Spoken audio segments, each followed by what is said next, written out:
leaders making a draw, which allows the rest of the players who had decisive results to take over the other leaders. So we do have then on the third board draw Aravin against Dogmus and the Murzin. We have Tiglan and Volok and Vetoshko winning their game alongside with others. And now they are the leaders, joining the leaders of the competition.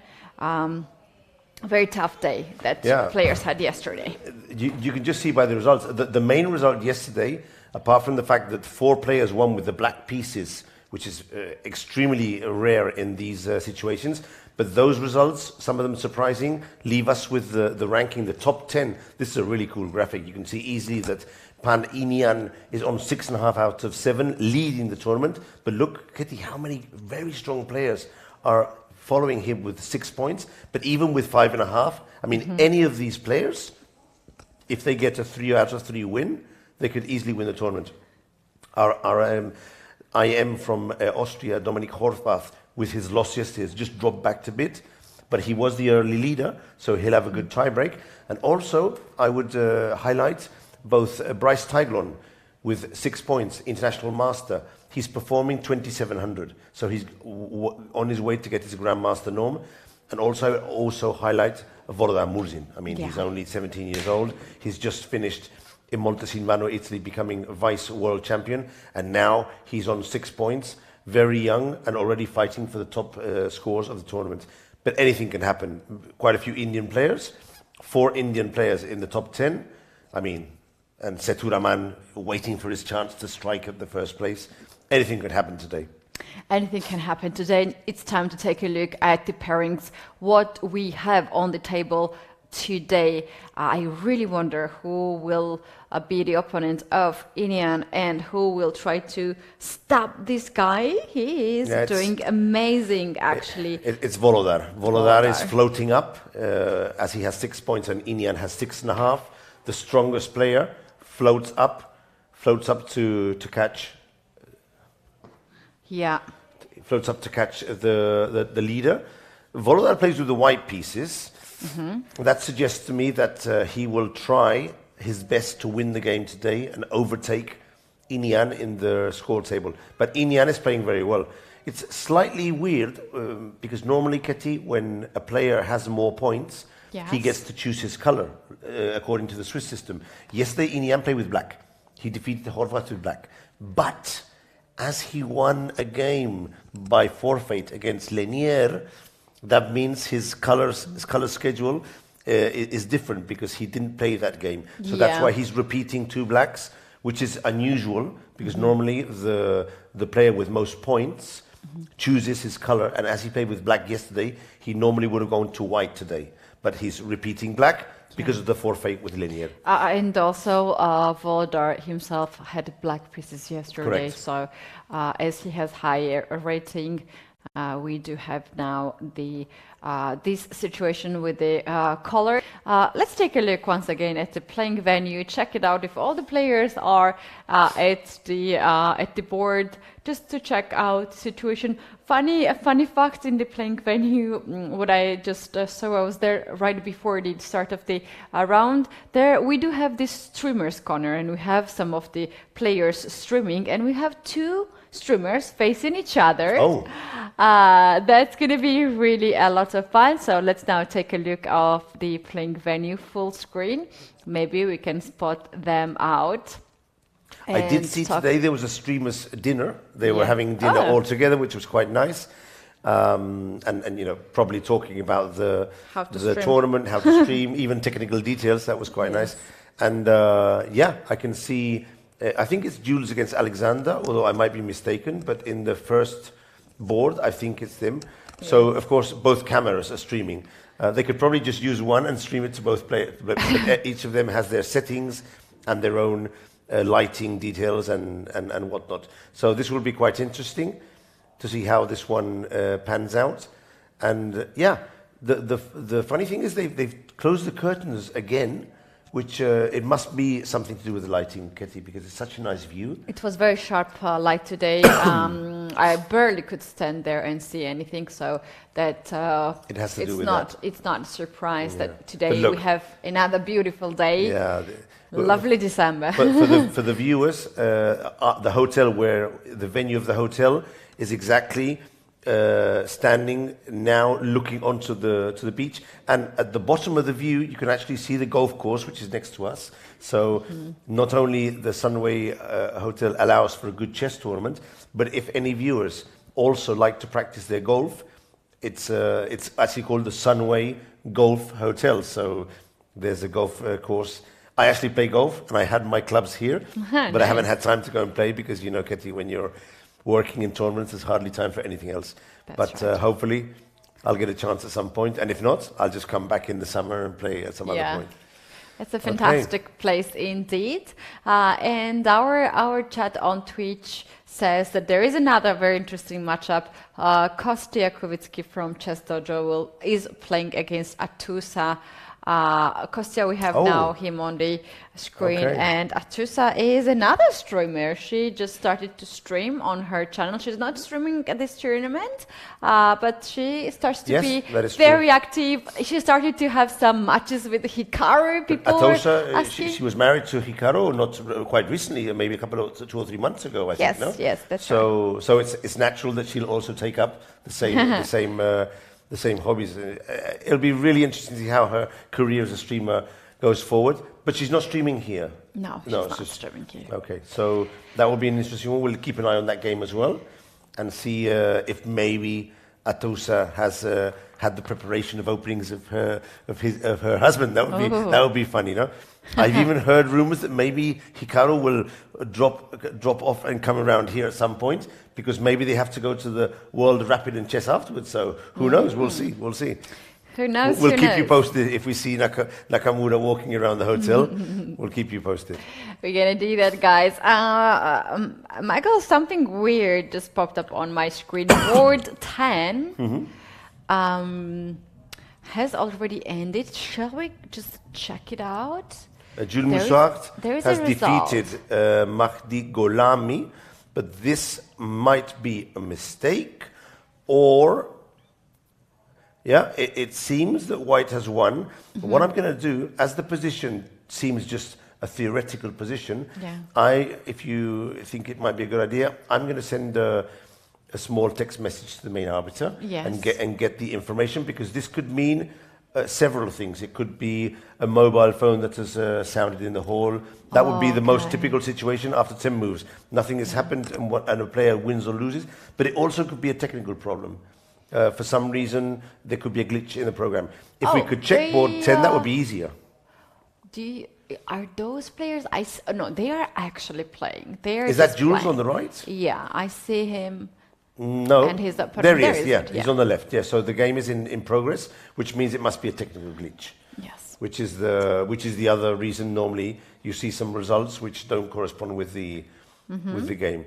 So, our everything is under control so far. Everything is just fine. We'll correct that and it'll be all good. Yeah, you guys, let us know. We have the chat open of YouTube and Twitch. Let us know if there is anything interesting going on some of the boards. If you see that, please do let us know, and we will try to catch up all the interesting things. And I think it's time to start the chess analysis and check it out. The first board, the leaders board. Let's go straight to the Volodar Murzin against Iniam board. For those of you who are following the broadcast on my own channel of YouTube, I'm doing it in English with Ketty alongside with me here. But a quick word in Spanish. Para los que me seguís en el canal, esta retransmisión lo hacemos en castellano. I love it. Pero espero que estéis conmigo. So that was just to a quick say hello in Spanish to my followers. It sounds good, doesn't it, when someone speaks in Spanish? Okay.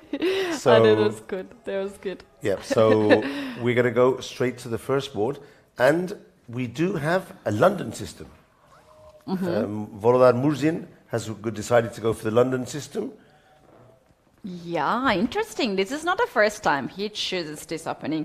London system is known to be quite solid opening, and if the opponent plays a little bit careless, this position can also start to be very sharp. You can see here Indian Pa spend a little bit time here in this position and decided to push the pawn on c5 to control the center and also to develop the light square bishop. Yeah. Actually, when I think of the London system, I've always thought for myself that the best ways to play are to try and get the bishop outside the pawn chain before closing it. But many of the systems of the London are played with the pawn on e6. But in this game, Inian has played a very sensible opening. First he plays c5, and only when white plays e3, then he plays knight c6 and hits the bishop on g4. Ketty, this is a good advantage for black to get the bishop out, because then he doesn't have the problems associated with the enclosed bishop. But at the same time, I know there are some tricks with a quick h3 and g4 and other assorted tricks with the queen coming out to a4. There is a theory of their own in this position. So, but of course, if I remember rightly, Volodar already played the London in this tournament. He did. So Inian will not have been surprised, and for sure will have prepared the opening today. That's for sure. But anyway, in any case, this is theoretical, and it's White's turn. He has to decide between playing h3, bishop e2, possibly bishop d3, and then there are creative moves such as queen to a4, creative moves such as d takes c5. There's many different options, and it all depends what sort of position Volodar wants to play. What do you think he'll choose here? Do you think he'll go for bishop e2 and castle, or something a bit more spicy? What do you think? I think he'll go with the most solid setup. The solid option. Here, knowing his style of play, he doesn't like to go to sharp variations. That is true. So he'll probably take something a bit more, something like bishop to e2. But of course, if you go with bishop e2, which is theoretical, black has the chance of playing bishop to d6, followed by castle.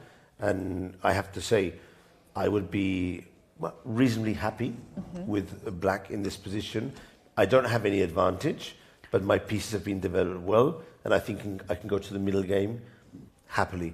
What's he thinking about? He's not looking at the board, actually. He's not looking at the board. I think he's trying to memorize the lines. This is quite a common technique when they are memorizing the lines. They are looking to the side and trying to think that way. Sometimes when you're looking at the chessboard, you're getting more distracted. Yeah. Then maybe you don't want the pieces in your view, so you can see them more fluid. I have a funny story. Let me tell you a very simple and funny story about that. Two of the players who always do this are Vasily Ivanchuk, as you know, and also Alexei Shilov. These are players who like to look outside the chessboard. So one day I was playing in the national championship here in Spain, and I was playing my game on board 30 or board 20, I don't even know. And Shilov was on board 3. And at some point, at about an hour through the game, I see him staring at me. And I'm looking at him, and he's staring at me. So I look down again, and I look up, and he's still staring at me. So I look behind me, just in case he's staring behind me. But nothing was happening behind me. And he started staring. He was staring at me for nearly 40 minutes. Of course, he wasn't staring at me. Wow, he was staring at some place behind me, some place on the wall or whatever. And then I checked the position after the game. I didn't ask him because obviously he wasn't staring at me. But funny enough, I was a bit intimidated. No? Because you're thinking, okay, Shilov is a very good player. What is he looking at? No? And he was like 40 minutes staring off the board before making his decision on the board. So, wow. Not a good thing to do if you're not a very high level player. Then it's best to stay on the board. It takes some time, and they are actually training. It's called blindfold vision. I like to train like that and solve the puzzles, and it's very good. Very nice. Very good training. Something that not many people do, but I think it's very good training, because if you're able to solve puzzles without looking at the board, your capacities looking at the board will be even better. So we'll leave Volodar to decide on the move he wants to do here? I do have a suggestion to check board 6. Let's Here go we straight have to board 6. Yagis against Dominic, and the position is very interesting. Okay, so with white, Erdogmus, he's the kid who was playing with black yesterday against Aravind. And this looks like the siesta variation. I wonder, is this... Siesta variation? Yeah. There's a siesta variation? Yeah, this is the Spanish. And this is, I think, you can check on your computer because I may be saying something completely ridiculous. But if I remember rightly, D6 followed by F5 is the siesta variation in the Steinitz deferred, and it leads to this weird position with the bishop on D3. But if I remember rightly, it's supposed to be very good for white. So I'm surprised that black has gone into this. It is siesta variation. I'm siesta just variation. checking it. Oh wow! Michael with this theoretical Wow, knowledge. I love Now, it. for I would love to play this one. For those of you who don't know what a siesta in Spain, I think it's an international word already, but it's a short power nap that you take after lunch between 15 and 25 minutes. Are you taking siesta usually? When I'm at home, I do, yes. But I try to make sure I never go over 25 minutes because Then you feel heavy, yeah? deep sleep comes in after 25 minutes, theoretically. And when I go over half an hour, I fall into deep sleep and then I'm groggy afterwards. So you have to take a power nap. 15 to 20 minutes is good. Yes, and, I think I have some think Spanish, someone from Spain. Yeah, there's a reasoning behind behind I really it. love siesta. There is actually a reasoning behind it because in the south of Spain it's very hot. So workers in the south of Spain can't work at midday because of the heat. Yes. So typically they would find a shed or find some house and and go to sleep in the afternoon, and that was the origin of the siesta. But nowadays, a lot of people do a short nap if they can. And if I'm at home, I normally try to do it, yes. Oh, fantastic. Okay, let's see what this siesta It's thought to be very good for white. It's the typical variation that if you're not prepared, it can come as a surprise. But theory-wise, it's thought to be good for white. Normally this bishop is contested, and then white gets in d4. And if white is prepared, it's not such a good variation. But the kid, he's thinking, so maybe he doesn't remember the moves, or he's facing it for the first time. I think here black has achieved what was planned to surprise the opening, and Yagis here at this point has thought already too much, not too much, but he took all the time, like nearly 20 hour minutes, and 18 minutes right now, and he's still thinking. So sometimes all the chess players, they have the strategy, how they are preparing for the game. You can prepare what you know good, what you're comfortable, but very often you are preparing against your opponent, checking what your opponent has played, what your opponent is not comfortable to play or has a weakness. And I think this can be the home preparation of Dominic, and it seems like it works so far. Horvath decided to try and trick the player. Of course, another very well known trap in this line for the viewers who want to put this into their repertoires. So in the Steinitz deferred, there's a nice trap called the Noah's Ark trap, which you know, of course, Katie. But I'll show the viewers because it's a trap a lot of people fall into. So if white goes for d4 here to try and do d5, black can go b5, bishop to b3, knight to d4, and this is called the trap of the Noah's Ark. Don't ask me where the name came from, because I have no idea. But this is a well-known trap.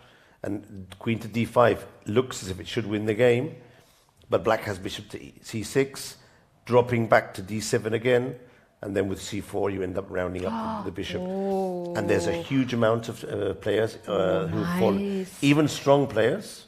Nipomici fell for this trap in one of his games many years ago, of course. Really? Yeah. And, I like this one. This is the strong. Strong. It's easy to fall into because normally in the normal Steinitz with d6 straight away, d4 is the main move and it's considered the strongest move.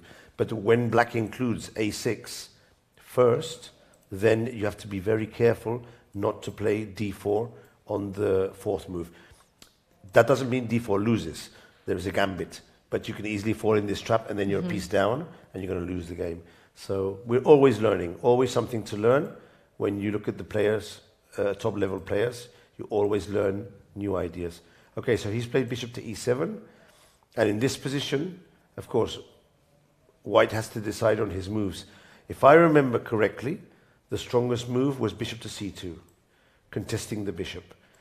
But I do see that the computer suggests a move that I'd never seen, which is queen to b3. Does it say queen to b3? Get you there? Yeah, it says queen to b3. Yeah, I would never. Such a weird move. It's a very weird move. I didn't know this move, and if Ergodmas is able to come up with bishop queen to b3 here, that would be amazing. Could be really Because nice. you look at this position without knowing, and you go for bishop to c2. You contest the bishop, and when the bishops are up the board, then you break with d4. Oh, nice. But to play queen b3 here... Well, there's actually a very nice idea. Let's follow what engine with queen suggests. b3? Queen b3, hitting the pawn on b7. First of all, I'm so curious what happens after b5, because the bishop is trapped. You wouldn't even think of it. b5, and probably queen to d5, but let's see. d5, It's queen to d5. hitting the bishop. So that's a double attack here. Yeah, Yeah, it makes sense. And here white is already standing very strong. Yeah. You have to play queen to d7. d7. You take the bishop. White takes the bishop. Black has to take the bishop. And king in the center. Ruined pawn structure on the king side. Queen to c2 or And maybe d4. queen to c4 are decent moves, and white is better here. Yeah. So this is clear, but even so, thinking about queen to b3, I would still think it's a bit weird. It's very because weird. Maybe he can't play b5 straight away, but the There's threat rook is there. b8 as well. This is also a very nice Rook line. b8. Let's follow go for that. rook b8, protecting and threatening. Pawn. So queen d5. This is a key point here to hit the bishop. Bishop goes on g6. And now you just play d4 Now and it's time open to up open the up with center. d4. Yeah, it makes sense when you see the move Yeah. and you go over the lines. It makes a lot of sense, but it's not a candidate move that I think about. I knew the siesta variation, and I thought the bishop c2 was always the best move. Now I know queen to b3. I wonder if the 12-year-old kid will find this on his own. He's thinking about it for sure. It actually has been played earlier. It has been played. So in the current position, what we have on the board, bishop c2 is obviously the main move and played more than 200 times. And to compare, queen b3 has been played about 40 times. 1 out of every 6, more or less. Yes. Yeah. So and But this is online games, or these are online. imported OTB games? I think it's online. Online games, okay. And there's a third candidate move, which also makes a lot of sense to me. Yeah. Rook to e3, I knew about hitting this the move. bishop, I and knew then about- yeah. d4. This move I knew about, but I think that rook e3 would be answered by e4, and this is a very, very complicated position. And now with white, you're getting into a very tricky situation. This position is strong. The rook's a bit weird here. Theoretically, it's better for white, but already it's a position that you really need to know. Now, I think that normally Dogmas will go for bishop to c2, but as he's thinking so much, I wonder if he's spotted queen to b3 and he's calculating the variations. He's very good at tactics, as we have been speaking about. International master, very young and talented player, just 12 years old. Already almost 2,500 rated player. He's very sharp, and yesterday he also showed the technique in the end game that he can do it.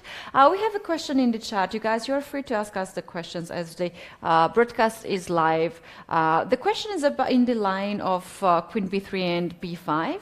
Okay. Michael, so after queen b3 and b5, we suggested queen to d5, and the question is what happens after knight d4? What Knight d4, this move wow. will change? Wow, this is a weird move. Doesn't look very good, but I mean, who knows? It looks very. It does look a bit weird, but yeah, I think I'm going to capture the knight. I mean, I don't see any other reason just to capture the knight. Probably with the pawn. I think. And I'm wondering what black could do here.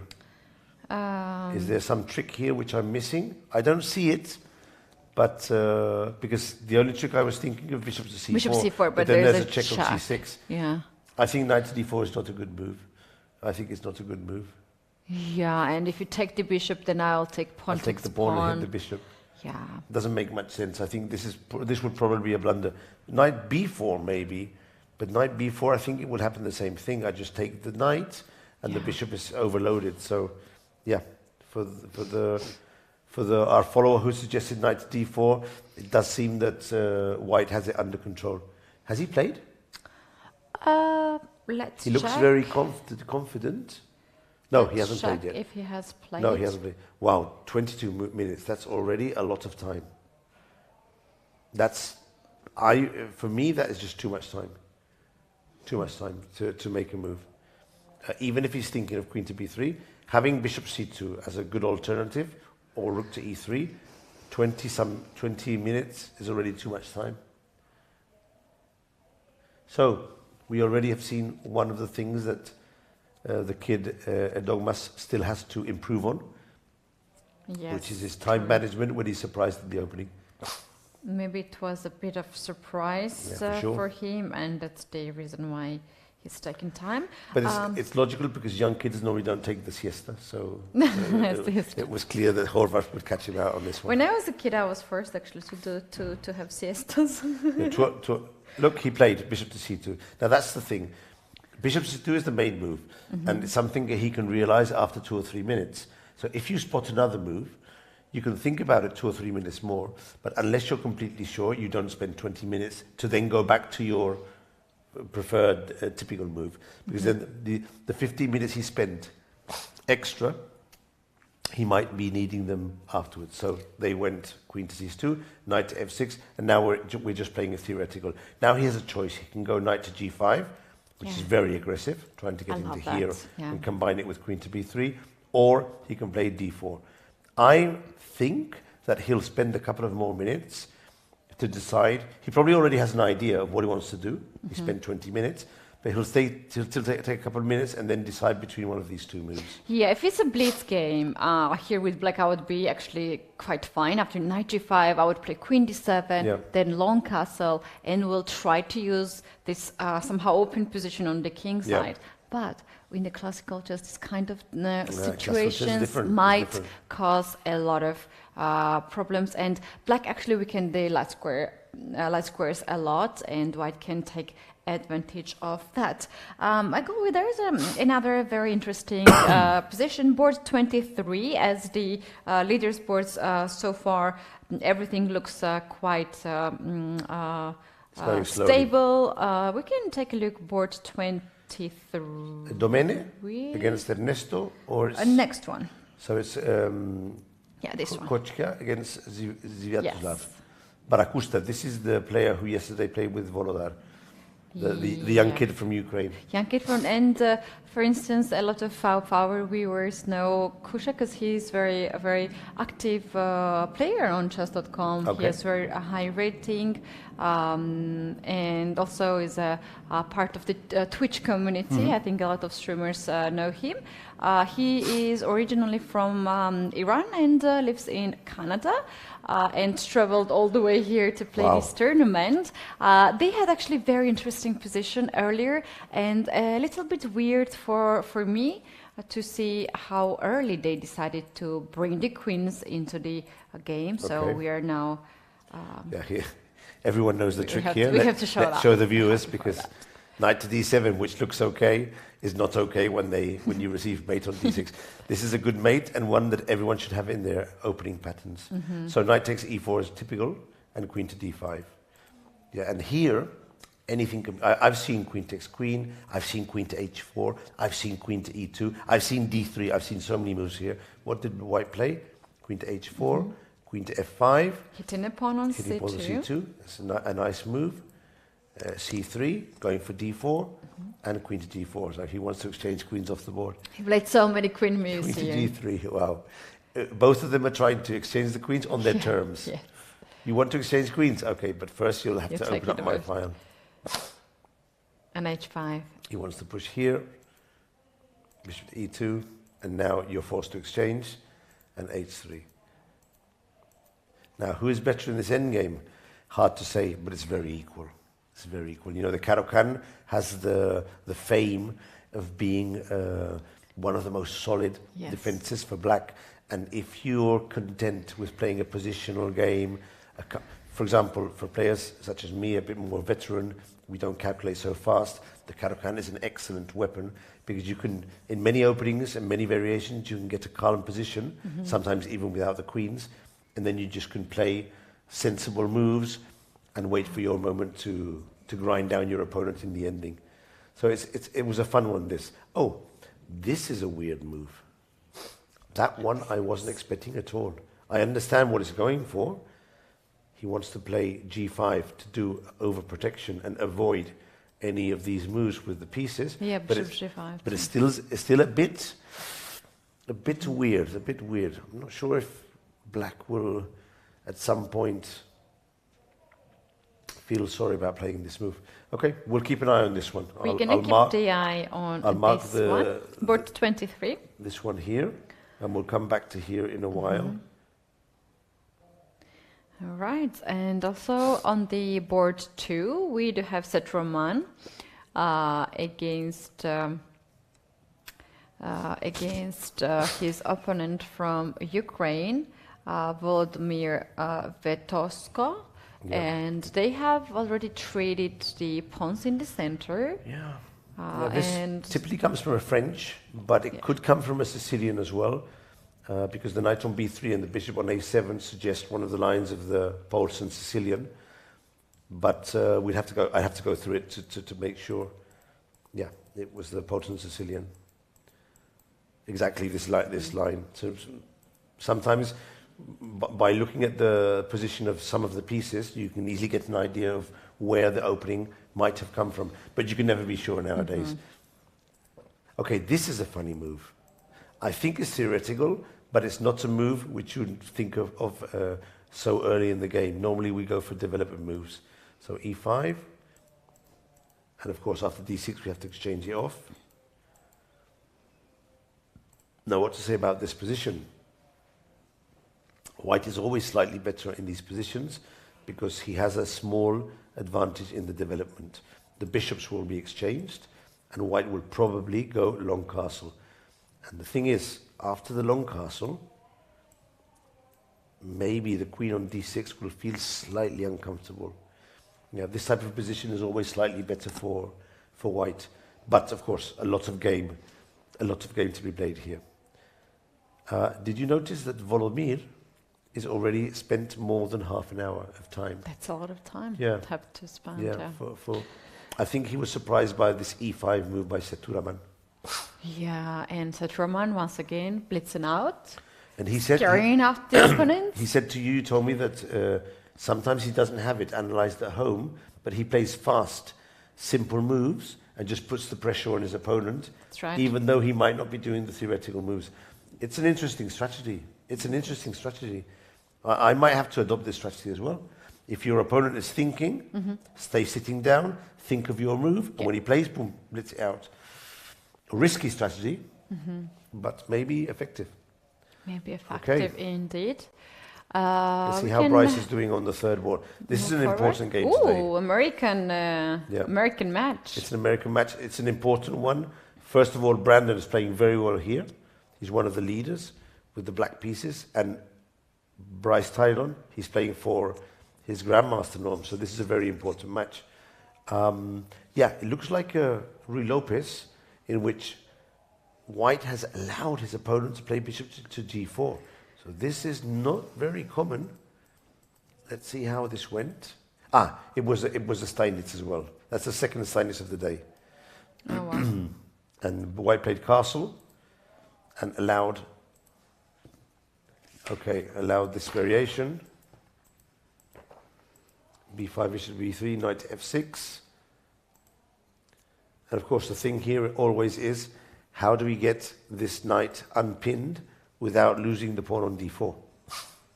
And once again, Brandon has totally surprised his opponent in the opening, who's already spent more than half an hour just to get to this position. I think it's quite good to have in your repertoire some lines which you can spring out and try and surprise your opponent. Yeah, because, absolutely. I mean, to get half an hour advantage, it's fantastic. It is very, very nice idea. And in general, it's just good to have several openings. So mix around, no? you can always just choose whatever you like to play, and your opponent will have a hard time to analyze against you. A very interesting game against Arvin. If we can get, I think it's a board 9. Here we have Abdi Malik from Uzbekistan. Okay. And I think this game can get very interesting very fast. This is the English attack in the Najdorf, but one of the variations where black has played a5 and white has decided to play a4. This is not a variation that I like playing.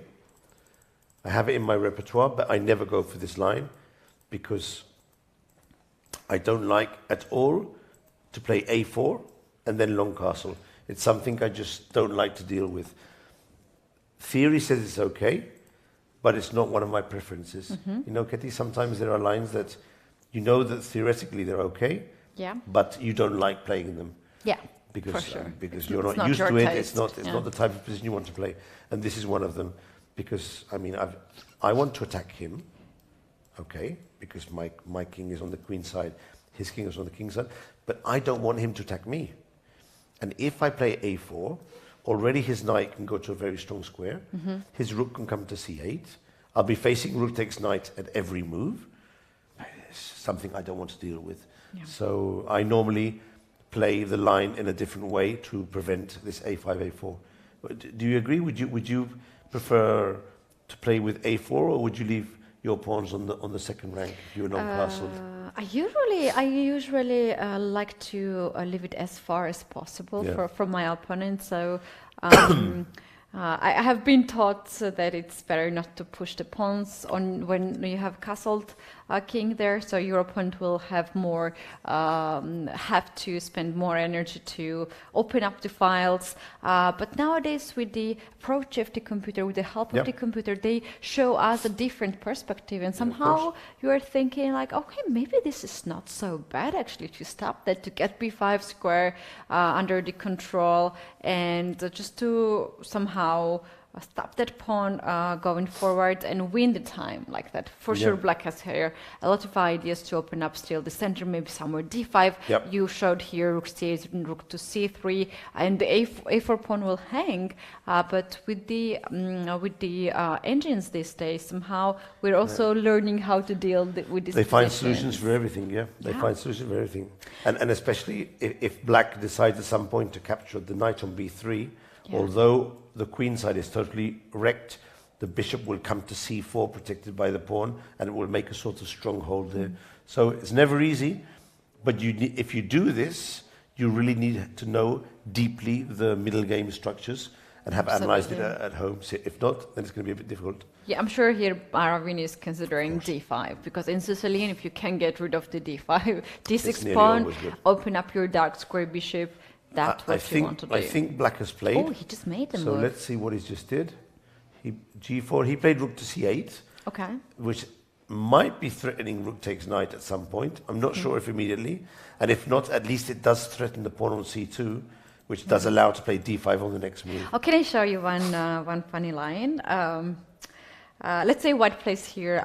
King b1, for example. No, okay. It's ruined. We need the king on c1. Let's say h4 then. h4. Okay. Probably it's not working here, but I have seen these weird things. Bishop g4 sacrifices. In Dragon, there is this very common. Bishop in the g4. Dragon, it's very good, this. Pawn takes pawn. Then rook takes the knight. Knight, wow. Pawn takes then. We can take with the queen because knight a2 is a double check here, very fork. Good. Pawn takes the knight. And now we go for this? Knight e4, taking the central pawn, hitting the queen. Queen goes somewhere, I don't know where. Where? E1, maybe, E1. Yeah, E1. And now you can take the pawn on c3. Okay. You can take this knight back because knight a2, we're winning the queen. And now we want to take knight a4 or check knight e4. d5 comes on the way, bishop a3 comes on the way. Checkmate. Yeah. This is going to be checkmate soon. It's going to be checkmate. The computer is able to hold this, but I was so scared that the line will go all the way up. I can tell you that if I have the white pieces here, I'm super worried. Even though the computer holds this position, for a human it's very difficult, very, very difficult. Very difficult. So this sacrifice, bishop takes g4, taking 2 pawns, and the attack is very important, very, very tricky. You have to be very careful of this. So, Ketty, we'll see, but we might see some tactics in this game. Oh, All cooking depends. it up. All I'm depends so on. happy to see these positions because it's very, very interesting. Look at the first line of the computer. The first line of the computer suggests king to King to b1, B1. d5, Yeah. g5, and now, normally in these positions, black could go d4, but the computer suggests just to go back with the knight, and against pawn takes pawn, transfer the bishop to f5. Ooh, And you're a pawn nice. down, but there's a huge attack on c2, and the other knight can come in and look for strange squares here. So this is going to be very interesting. Very If interesting. Aravin plays this line, Yeah. there could be fireworks on the board. But Michael, there was also a weird move. Instead of knight e8, at some point, I think knight e4 was also appearing on the line. Knight e4 Okay, can and then work? d4. This could be possible as well. Yeah. Something like this. But then you have to do big calculations here because you get the piece back. But yeah, this is very complicated. Very complicated. Okay. Is that Aravin on the right? Is that him? Ah, yeah, in a blue shirt or purple It looks like shirt. him, yes? Yes, yes. So, has he played? Because I think that it's... He played rook to c8. That's our last move. Oh, so we're still waiting for Yes. white to play his move. Okay, I understand. And we surely gonna come back here on this board. Michael, we do have suggestion in our chat to check out board 3, Giselle Joseph against Vignesh. Let's take a look at that. Board 3... Board 7. No, sorry, you said Girel Yeah. against Vignesh. Okay. Yes. Okay. Oh, now this is a famous position. I recognize it immediately. Yes. This is the position that Kasparov used in one of his matches against Karpov in the Zaitsev variation, and he played rook to a3 and transferred the rook to the king side. I'm pretty sure of this. So let me make sure 100% because, as usual, I'll be making a mistake. But yeah, it's the Rui Lopez. And I think it's going to be the Zaitsev variation. Or something very similar.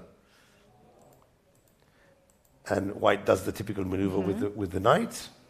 And we're going to get to the position on the board. Yeah, it's not exactly the Zaitsev, because in that variation the bishop was on c2. But it's very similar. Right. c5, e5. Wow. Now this is opening up. Pawn takes, hitting the knight, and you push it back to h7. Not a square I fancy going to. So what does the on the chat, what are they suggesting for white here? Are they saying something about e6 or just they wanted to see the position? Is there any suggestions? They just wanted to see this game. I don't like at all this knight on h7. It's a piece which strikes me to be not such a good situation. However, it must be said that black is threatening c4. And when black plays c4, this bishop will disappear from the board, which will be good for black. So I think it's a position where white needs to consider if he can strike. And how do you strike? You can strike with e6. Can we take the pawn on b5? If you take it back, the knight take rook and the bishop on d7. He just did it, so that's good. Okay, it's hanging. Ah, I understand. I missed that. Very good. If I take with the pawn, you win the piece. Nice. So he has to take back with the bishop then. Nice. I missed that move. So you have to take with the bishop. And But that now makes as me a the bit more bishop, calm. Yeah, because now I can keep the bishop afterwards. as the bishop has already left d7 square and has no control on e6, I would not be surprised if somewhere is e6 and to somehow open up the position. Maybe even on that straight side. away. Maybe even straight away. The thing is, do we want to allow black to exchange queens here? We want to attack, but we don't want him to exchange queens. What do you think if white plays straight away e6? Because then if you exchange queens, I can stick in pawn takes pawn check, which would be good. Intermediate check. What do you think black will do? Oh, I here? love that. Oh, I like that. Well, at least we've got the pawn to e6, and we have a threat. What do you think black will do here? Maybe c4? Maybe c4, trying to block off the bishop. That makes a lot of sense. No, I don't want him to exchange this bishop. Well, we still have bishop to a4 here, but already I'm losing a bit of my initiative, no? Oh, there is some line. There is some line. Take me How through about it. to play pawn takes Pawn takes f7, f7? check. He'll probably take back with the rook. Rook, yes. And you play knight to e5. Okay. Now this is going to be nice. Okay. So if you take the queen, I take with the bishop. You take with the bishop, okay. And the rook is under attack. You have the weakness on c4. Probably we should continue the line there, but it looks fine at this moment. We can transfer the bishop to f3. That looks good. This looks, at least that white is in the game. But that's just one line. The other line is what happens if he takes my bishop. Take the bishop, yes. Yeah. Now to take the pawn and make the pin back. Okay. Take the pawn back here. But there is a queen d5, queen d5, a bit unpleasant move. The thing is, we can exchange queens and win the rook, but he'll have 2 pieces for our rook. Will that be enough? I don't know. It looks as if black will have enough compensation for the material. We need to find a move here, Ketty. But it's difficult, because now if we take the rook, now he has a choice. He can exchange queens, or he can take our knight. Yeah. And we don't have enough material. It was a good try, but not enough material. And Michael, in this position also, instead of e6, we can do something like knight f2, f1 to d2, maybe, to avoid queen trade and also block the pawn. That's what I was thinking. Yeah. Maybe instead of, as I want to keep my queens, I don't like blocking my pieces. I know you don't like blocking your pieces either. But sometimes, the chess is deep and rich because there's a lot of different exceptions. Yeah. Maybe this is a good exception. We block the exchange of queens. We might get our knight to c4 or even to e4. And this I think is a difficult move to do. I wonder if Jirel has enough chess in his knowledge to be able to understand that knight to d2. He's studying hard the position. You can see him. Would you say he's looking at the d2 square? So far, to be honest, we have seen him on the top boards all the time. I think we have seen his games almost every day. He's a good player. He's a good player. I just checked with the engine now, the variations, how white can deal in the current position. So a knight 1 to d2 is one of the lines one of the here. lines, okay. But there is also bishop d2 line with the same idea. The same idea. To block the file. To avoid the change of queens, let's see what happens after c4. Looks very natural move. And in this case, now the tactics can start. You take the knight on b4. Okay. So you have to take now dark square bishop, obviously, otherwise you will lose the pawn. And now when bishop gets there, rook to e4, hitting the pawn on c4. But this is difficult to see on the board. This is difficult to see. This sort of variation will not be easy for Jirel to see in his mind. We can see it with the help of the computer, but you know, Ketty, it's even just thinking about, I've got my bishop under attack, I'm exchanging his bishop, now I have my rook under attack as well. You probably just stop thinking of the variation. What would happen now? Well, in this position, if rook goes on c8 and guards the pawn, white gets knight to e3, increasing the pressure. It looks, when you see it, it looks very good. It looks very good, yeah. But it's difficult to find this move. If Jirel finds this solution, I'd be impressed. I'd be very impressed. Because it does look easy when you make the moves on the board, but the thing is, to see these moves when most of your pieces are under attack is not at all easy. Not at all easy, in my experience as a player. If Jirel finds this, I'll definitely, he'll increase his, for me, his knowledge as a chess player will be increased significantly because you have to have a special creative vision to be able to see these ideas. Indeed. I'm going to suggest that he'll play differently. Probably not e6, but I think that it's more likely he'll play knight b to d2, or even knight to g3, one of these moves. I think he can see this bishop d2, rook to e4 idea. Yeah. Okay. I think he can see it because the problem here when you play knight to d2, what I don't like when I was suggesting is the bishop on c1, and somehow you don't have connection with your pieces. But with the bishop on d2, you might also just look long diagonal, maybe on h6, some kind of sacrifices there, and your queen has more space advantage. So let's say more space. Let's say he's thinking of bishop to d2. Yes. Yeah. Let's say he's thinking of bishop to d2, and he sees c4. Yeah. Okay. Now, The bishop is trapped. He Yeah. doesn't want to exchange the bishop. So now he has to think. He has to think of the possibility of taking the knight, and the other bishop takes his bishop, and now he has the rook and the bishop hit. Yeah. And then he has to still keep thinking and find the move rook e4, Yeah. which is weird move. Why would you go into this deal of thinking when you have simple moves like knight to d2 or knight to d3? That's what I'm getting at. So it's a typical move, well, at least me, where, of course, Jill is stronger than us, but it's a sort of move where you just stop thinking because it becomes too complicated. Maybe we're together stronger than him. But he's there. And the engine. Look, he's about to move. He's about to move. It's about to move. He's thinking of it. What is he looking at rook to e4 now with those eyes? He's looking in the middle of the board, clearly. He's not looking on the side. So, yeah, now we've got a nice shot of Jirel. But remember, just because he does bishop to d2 doesn't necessarily mean he's seen rook e4, because he might also see this. Bishop to d2, c4, and now bishop to a4, for example. This is possible as well. Yeah. Although the computer doesn't like it much, but it doesn't seem totally impossible to play this. Absolutely. However, here, he's getting his knight to d3, and that's very worrying. So now I think he's going to play knight to d2. I'll wager you. I'll do a bet with you, Kitty. Okay, I'll go with bishop d2, And I'll you go with with knight knight to d2. d2. Okay, Yeah. so and as I've got two knights that can go to d2, I have a slight advantage over you. And the chat decides what will be the bet. Okay. He's going to play any moment now, so... So guys, give us the idea what will be the bet. I bet for bishop d2. Michael is betting knight to d2.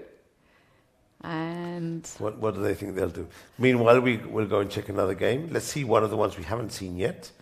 For example, Alexeyenko.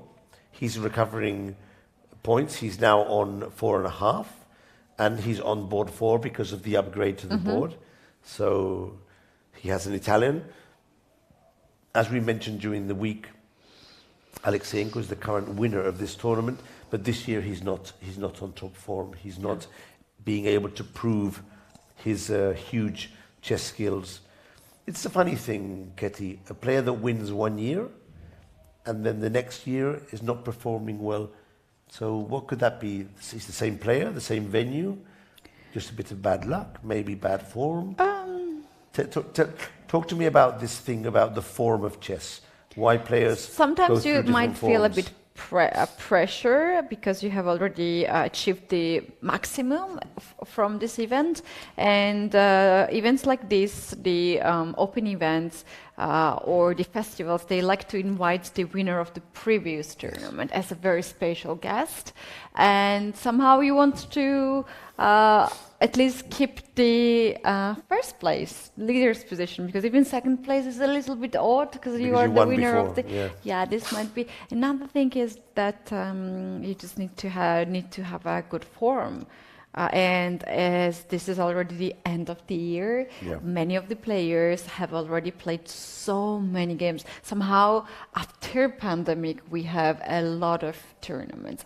Heavily booked a schedule for the chess players, online tournaments, over-the-board tournaments, and basically some of the players are just exhausted by playing, especially some of them who are playing also for the team competitions, for the national team. Extra they games, have to play for their team, and then it comes an open tournament. So I think he's under a little bit pressure of being the winner of the previous event.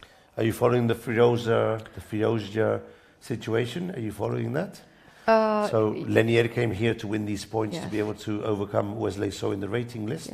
And as you know, he had to leave because he wasn't able to fulfill his goal to win those points.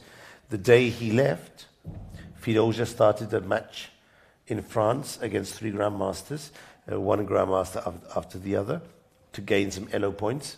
How hopefully. he's doing so far? And for the moment, he's on 3 out of 3. But the thing is, in each of the games that he has won, something weird has happened. In the first game, the player was crushed. In the second game, the player dropped a piece by mistake, a tactic. And today in the third game this morning, Shekachev resigned or lost on time, I don't know, in an equal position. Oh. Yeah, and so I think he probably lost on time. And of course it was equal, but he'd been under pressure for several moves. So it's all a bit weird that this tournament was organized at last minute thing, and now the games are also becoming very very weird. So everyone's paying attention to see if Rioja is able to win. He has to win all the games. He needs to win against Shekachev again, and then he has to play with Fedorchuk, who's a very strong grandmaster, and also defeat Fedorchuk. And if he's able to do that, he will get the points and overcome Wesley So and go to the candidates. It's so funny, it's so interesting. Wow. Yep, it's very interesting. Oh, we do have, our chat says that he resigned today. It was not flagging. Oh. I watched the video. All good for conspiracy theories. He resigned. Wow. The position was equal, Yeah. according to the computer. But he was facing an immediate threat. I was watching the game and the time went down to 0. But of course, I wasn't watching the game. I was just watching the chess.com broadcast, no? So, yeah. He thought White had a winning tactic. He thought that his opponent was winning, and that's why he resigned. I understand. Yes. Yeah. Oh, it could be just like that, and there wasn't a winning tactic, but yeah. he might have thought so that's why he resigned. So, yeah. Okay, so let's go back weird to... things. It's interesting Michael, because, can I because suggest we had another? linear here, and now there's this parallel thing. Yeah. I would suggest another game right Okay. next to it, board 8. Here we check have quickly if Pranesh. He still hasn't played here, so let's go to board 8. Pranesh against Scott Dimitri. Kushko, okay. And if we go just the one move back, here Yep. we have French structure, sort of. There's something extra on the board, but okay, they close the center. And here in this position, White went very aggressive G4, hitting the knight. Knight doesn't have too much of the squares. Knight went back on E7. This knight blocks the dark square bishop, and now White starts to get the pieces on the king side. Knight G2 is the next move. I have a question. Instead of knight E7, why don't Black play here knight to H4? Because this knight and the dark square bishop are always fighting for E7 square, and it's always overloaded. What was here the Black's thoughts? I play the French a lot, and normally when I get struck with G4, if I can go to E7, I normally drop back to E7. And if I can't go to E7, then I have to go to H4. That's my rule of thumb. The idea behind knight to G7 is if I'm lucky, I can then go to G6, and if I'm even more lucky, at some point I can get into F4. That's if I'm super lucky. Okay. But here, I think it's going to be very difficult to be able to go to G6 and F4. So here, I think I would have done knight to H4. Probably against this move, White would capture. And in these positions, I faced myself all sorts of things. A move that always is dangerous to face here is when they strike you with F4, and then knight to G2, and queen to F3, and then F5. The computer suggests that Black has enough resources, so probably it was better to play knight to H4. But that's what Black was probably thinking. You never know which way to go. Maybe he wants to keep the knight on G6. That is in some optimal. defense. But here, for example, alongside knight to G2, you can also play H4 and H5. There is one idea that Black has here. I'm not sure if he will do it. Black can try and play now H5. The idea is if Black advances or captures, you can get back with your knight to F5 afterwards. And if White defends with H3 to keep the knight at bay, then we can capture. And now we can bring the knight to G6 because no one can ever push this knight away. So it does have its reasoning, and you have to choose depending on the situation. Sometimes I've even retreated the knight to H6 in these positions. If I haven't got a pawn here, I play knight to H6. To get on a which I don't like doing later? because they swap the knight and my king side is broken up. But sometimes you have no choice. Yeah, exactly. You don't have much of the choice when you have only 2 squares for the knight. All right, let's check maybe one last game before we take our first break. In fact, in this position, the computer is actually suggesting now H5. and then and G5 and then G6. And if you can get this in, the knight comes back to F5 and the position is so closed that sometimes this position ends up in a draw because it's totally blocked and none of the two players can really find a way to open up the game, and then they start maneuvering and the game finishes in a draw. So we'll see what happens here. Okay, so where do you want to go to? Okay. So far, we do have actually a really, really slow start of a day. Not too many games are looking somewhere close to end. So it's very, very, very, very slow today. Let's have a look at Mendonca against Fiorito. This could be an interesting one. This is a Caro-Kann, French Caro-Kann, they call it, with the bishop out. We'll be paying attention to this one here. And what about our friend Ting Jingao? How's she doing on board 14? It's very slow today. No tactics, nothing that stands out in the first boards today. Yeah, that happens actually in the end of a tournament. The players are getting a little bit tired and they don't want to play something sharp. So they play a bit more slow. Look at this one, for example. Slow, this is totally solid. No one wants to risk, and you can't afford to lose the game here anymore because it can be quite crucial. Okay, the game between Jules. Remember at the start of the round there was 1-0 here. They've taken away the score, so everything is good here, and the position is balanced, and they're playing a fighting game. So we can expect an interesting game here with Jules and Golami. Okay. Interesting. So, all right. I think it's a time to take our first break. Small break and then come back with a bit more action. Yeah. And so we're just gonna get the. I'll get a cup of coffee, probably you too, to get some energy, because I think it starts slow, but at some point we're gonna have a lot of very interesting positions on many of the boards. You guys don't go anywhere because the party gonna start now. After the openings in the middle game, we're gonna have a lot of fun. See you soon.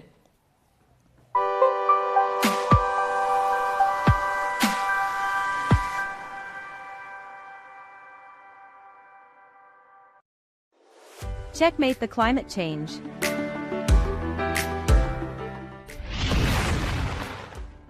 We're close to the climate endgame, and we have an inferior position, but a victorious checkmate to climate change is still possible. We're just pawns in this game, but does anyone know better than a chess player how powerful pawns can be in an endgame?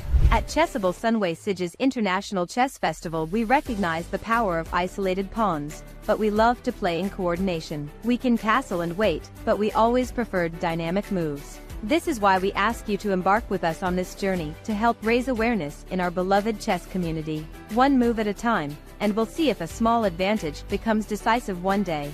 We can all together put our grain of sand to save our planet. There's no better game to win. So how are we doing more precise moves now than we used to? Less paper, more digital. We stopped using tons of paper to publish and distribute results in pairings, announcements of lectures and side activities, etc. Emails and WhatsApp messages have become our bishops to rapidly spread our messages, and our screens strategically placed across our facilities help cover all squares, so that no one can move without knowing what's going on. It's not only sustainable, it's convenient. Cell phones may be the enemy of fair play in the playing halls, but they are our best ally outside them. We developed our own app for iOS and Android that you can download and open anytime, while not playing, to be up to date with what's going on in our chess festival, and without any risk of being blamed for cheating. It's also available in the smart TV of your room. And what about accreditations? Here's the deal, don't throw them, because with just a little water and minimal care, your accreditation, printed on paper with seeds, will germinate and become a plant. When you're home, it will remind you of the memorable moments you spent at Chessable Sunway Sige's International Chess Festival, and it will cheer you to help us to be just part of the opening of the chess community's game against climate change. Don't get it wrong though, our accreditation won't grow green chessboards. Electronic score sheets are arriving, but we may need some extra time to adopt them. Players will need to keep on writing. However, when printing is necessary, we try to use recycled paper. Less plastic. We may not be able to make it disappear immediately, but we're looking to leave plastic in Zhuangzhuang. Quality and attention to details has always been part of our identity sign at Sunway events, so we're not cutting anything. Will we still be giving pens for notation of score sheets or gifts to participants? Let us keep the surprise, but if we did, who knows, they will preferably be made with biodegradable and ecological materials. What about free water during the rounds? We will be using sustainable packaging, and we will ask players to take a small step towards sustainability to have their ecological bottles refilled. While we love online chess, over-the-board tournaments like Sunway are a unique experience to take part in. So, what about plastic chess sets? We know we still have many, but we're very aware of time pressure. We're kind of turning back the clock to enlarge the number of wooden boards and pieces in our tournament, in a timeless move for eco-chess crusaders. Better accommodation. Since 2021, our 4-star hotel in Sitges has the Biosphere certification in tourism, which recognizes our continuous improvement towards more sustainable models. And, knowing that chess players require very well-lit playing halls, since 2023, solar panels installed next to the main playing hall are producing part of our own energy.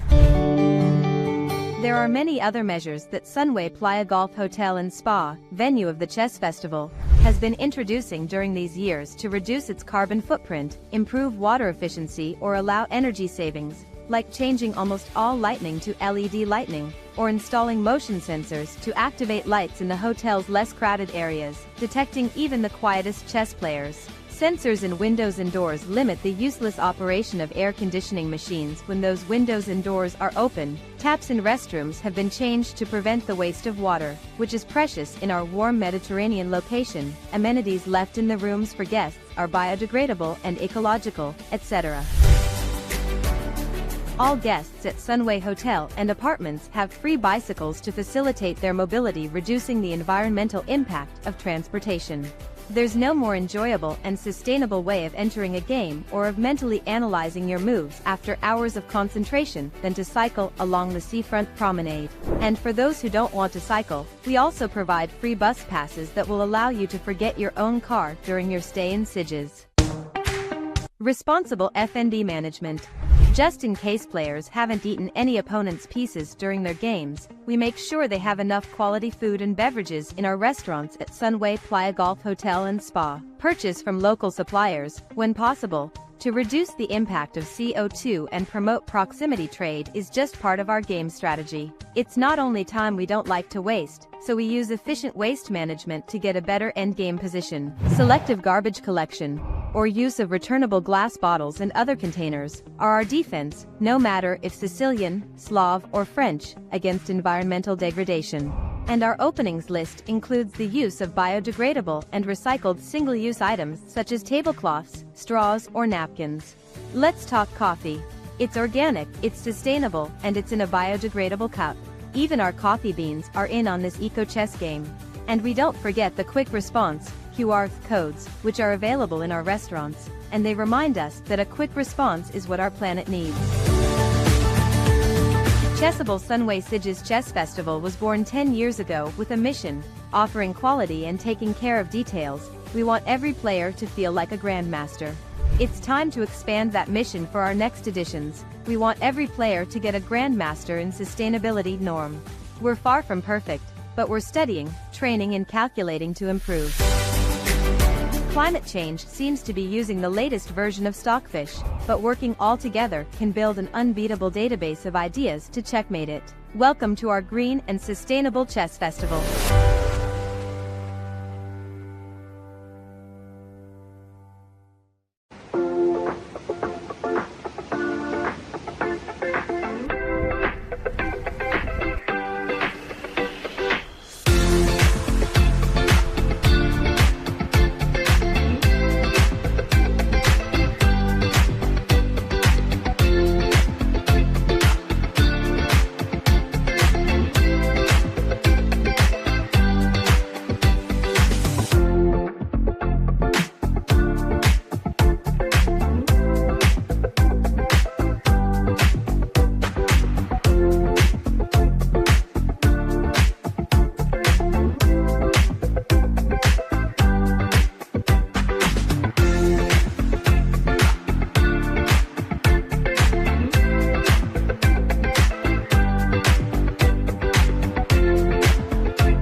A quest for the most complete chess player.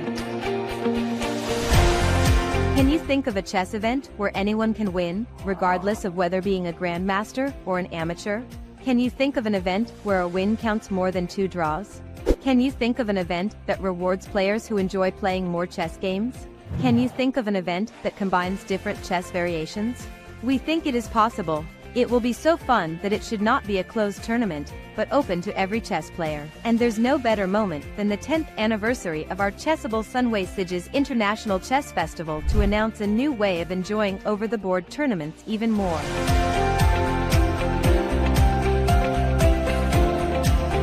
We'll still have an admirable and very strong Classic Chess Open champion. We'll still have Blitz tournaments winners like in previous years. It'll be the first edition of our event when we'll have a player succeeding in a rapid chess tournament. Also, for the first time in our festival, players will go out of their comfort zone in a Fischer Random Blitz chess tournament. And we'll all have fun playing over-the-board bullet games while having some drinks. But here's the big news. We'll count all the wins players can score in all 5 of these chess variations, and we'll add them weightedly, granting some additional points for the draws they get. But be careful. 1 win will never be the same as 2 draws. Grandmasters and amateurs will be mixed in a single classification, in the quest for the most complete chess player. Welcome to the first ever chess pentathlon. Welcome to Sunway Sieges.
Coming back into the 8th round of Chessable Sunway Studios Chess Festival. Katie and Michael in the studio. We have all the games in progress. Only one game has been finished so far, so it means that the action is about to start.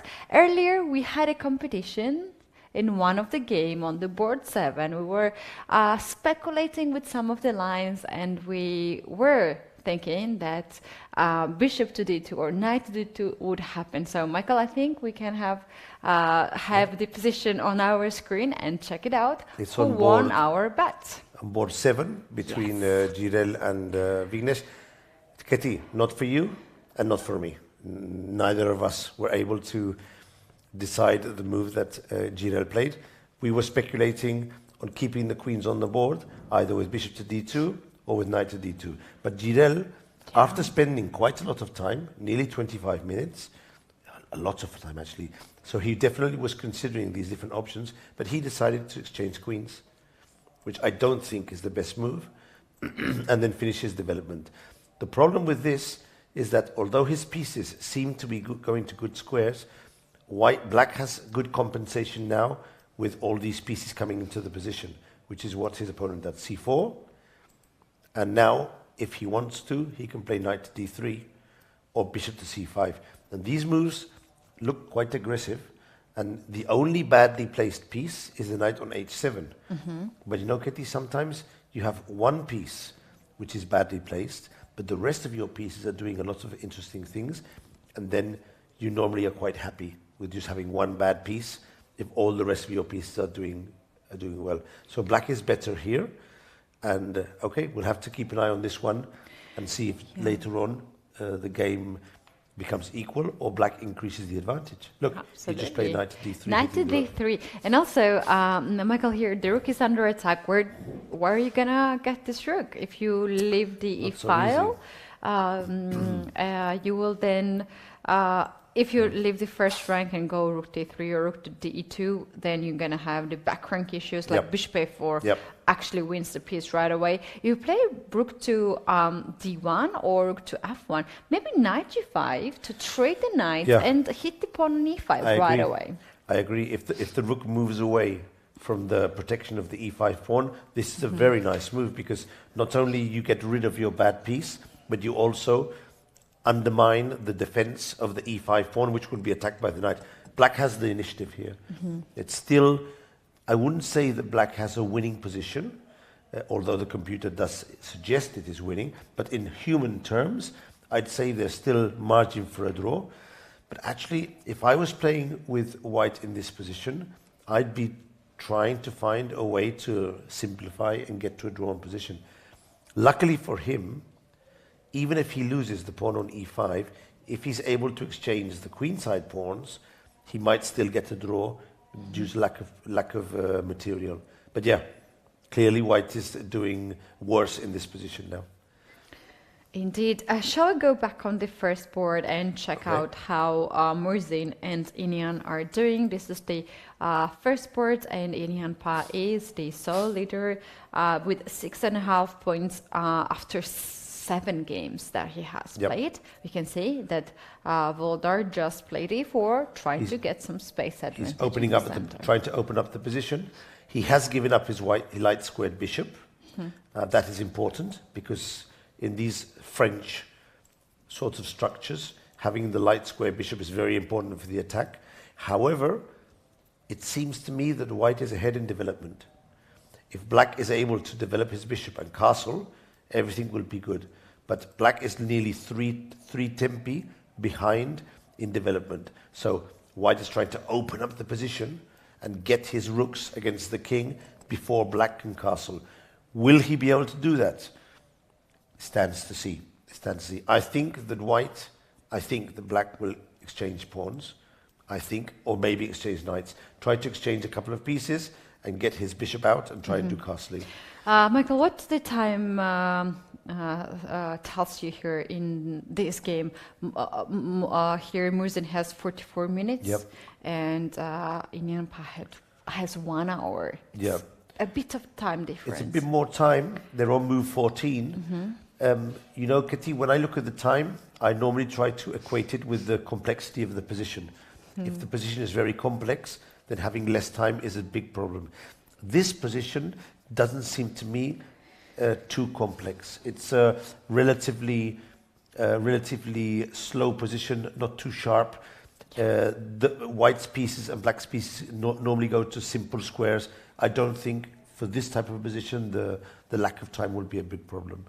But you never know. You never know. Let's go to the second board. I think we have already here a little bit more clear situation. The board 2, we have Shtourman against Betoshko. And from that position, we got already this position. White has castled on the long side, black has castled on the short side, and this can be very promising. Black can start the queen side attack, white can start the king side attack. And there is a question here about this light square bishop on c8. This bishop stops black's play. This is a risky position for black, because here he also is low on time.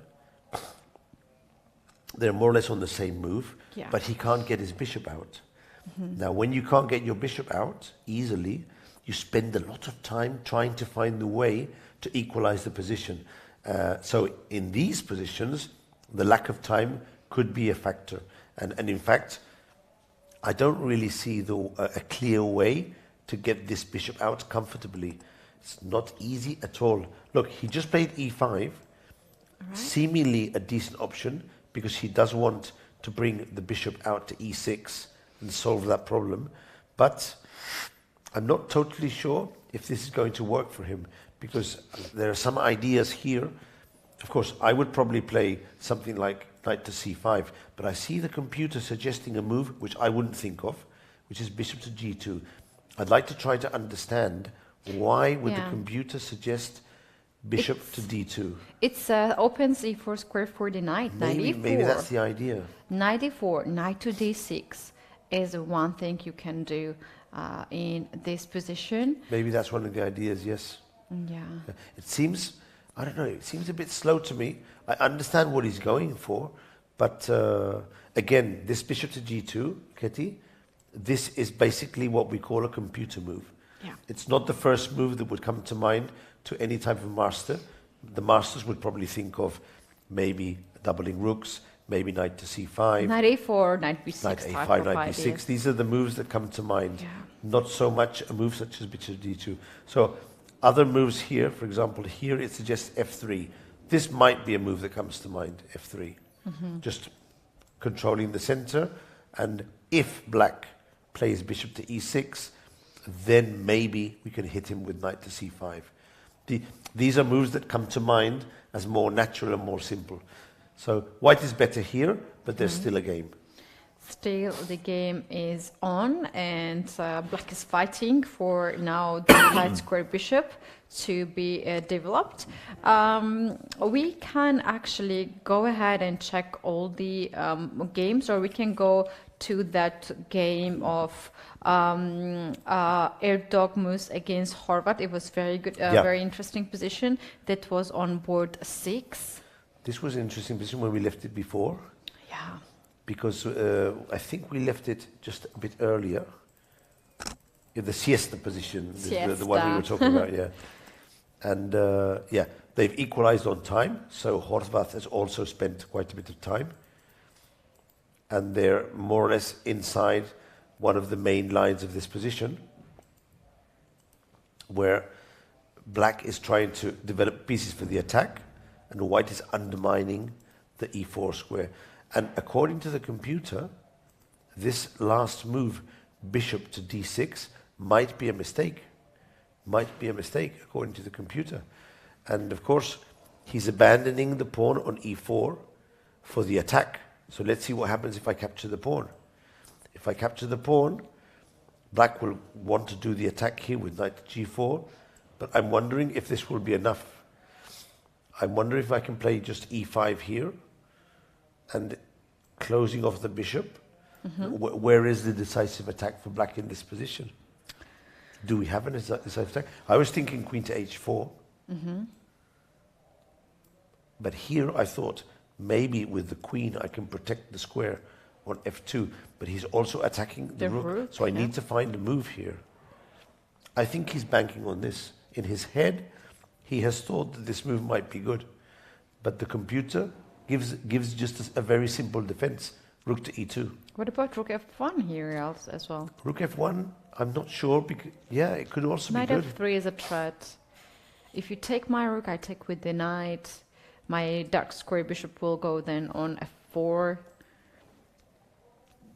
Rook f1 looks very, very sensible. However, if you look at the computer, it doesn't give rook to f1, so they maybe it's a mistake, but I can't see why. Really, I just can't see why. But now I'm seeing why. Maybe there's a sacrifice and some bishop c5. Yeah. Can we see that? Yeah. Let's see. I think it must be the sacrifice. Yes, knight takes e5. Pawn takes takes e5 and then bishop to c5. King you goes switch on over, h1. and here there are all sorts of checkmates. You just have to find the most beautiful one. Maybe knight e3 even, something like that? Knight or e3. take queen e1? Yeah, knight e3 is winning. Rook takes f1 looks very good as well. Queen e1 later on? Yes, that's the nice one. Rook takes f1 and queen e1. We can show this on the screen. But knight e3 is also very strong. But something like this looks very, very strong. I'm not sure how he's going to escape from all the mates that are in this position. So the thing is, Ketty, white does have one move here to save the game, which is rook to e2. And if they arrive at this position, I can assure you that Erg Dogmas will find this move, rook e2. It protects the rook, and it protects the second rank. And I think it also protects against the sacrifice. Let's see. Take, bishop check, and king to h1. And hopefully, I'm not going to be mated. Hopefully. This square is controlled. This square is controlled. And hopefully, on my next move, I can do something like knight to f3 or... Before bishop b2 to make sure that or before bishop b2, the back rank is not... To control. It's a scary position to see in your head. But the computer does suggest that white is holding here. But again, it's what we were saying before. When you're calculating these lines in your head, you don't know that you have an equal position. You might think that you're being crushed. So you might not go into the line. That's always the dangerous thing when you're working on a position without the computer. So, for example, here, imagine Ergod Moss is looking at the position and he's thinking in his head, pawn takes pawn, knight g4, e5, queen to h4. It's very difficult to visualize and see all the threats. He might think, wow, I'm going to be crushed there. So I'm not going into this position. Yeah, and that's the difficulties of chess.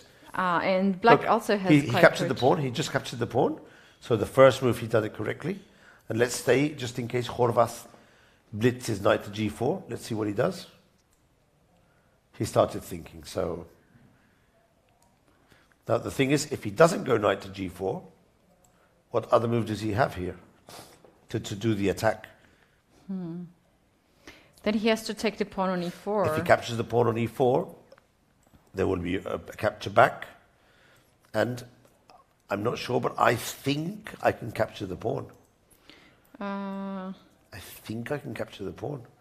And I have an extra pawn. Where's the compensation, Kitty? I can't see it. I can't really see the compensation. I was thinking about rook e8 here, but you have this intermediate move, queen d5 check. Yeah, so you're not losing the rook.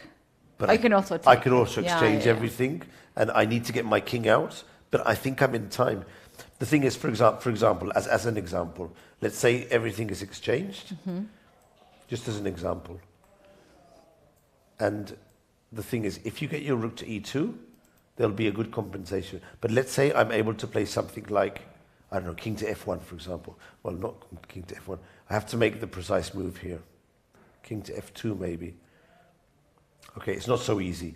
But I think that something like that, the extra pawn will give white a big advantage. Horvath lost yesterday, and he's in trouble today. He's in trouble. Oh, yeah. Sometimes losers are coming. Yeah. Do you remember his game with Inian yesterday? Was it that game that he was winning with bishop to c4? That was the game. He had better position, almost winning. He was nearly winning. So he goes back to the hotel room. He checks that. He senses that he was winning. He sees that he had the winning position. And then it's very difficult to go to sleep and think about the next game. And then you see the pairings. Oh, I missed the winning position. I'm black against a kid who's playing fantastically well. And so this can mess up with your mind in the middle of the tournament. I agree with that. All right, let's move forward and check out next game. I would suggest to check game Carry-less against Puranik. This is board 5 for us. Okay. Before has been just played, and this actually kicks the bishop away and perhaps trades the queens.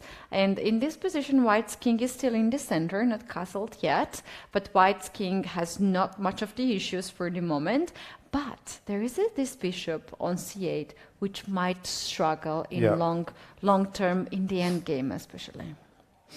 I was thinking, Getty, there must be something that I'm missing here. But if the bishop goes back, we exchange queens, and we hit the knight on d7. Aren't we winning a piece here with check? Oh. I must be missing something, because queen takes c7, bishop takes c7, knight takes d7. We can make it on the board to show to our So what am I viewers. missing here? But I think bishop b6 might be a for blunder. sure I'm missing something, because this looks like white's winning a piece. No, it does. He wins a piece, intermediate. So bishop b6 is a blunder. There is knight on e5 hanging. There must be an intermediate move. It must be knight takes e5. I'm a bit curious why before in this position. Can you go back? Yes, we have because to go back to there is this understand pin, yeah? Queen to c5, c7, and in this position... Who puts a queen on, a queen on c7? Come on, you're going to drop knight g6 and lose your exchange? Yeah, and that's the thing, yes. This is a very funny move by Puranik. Yeah. Very funny and possibly very good.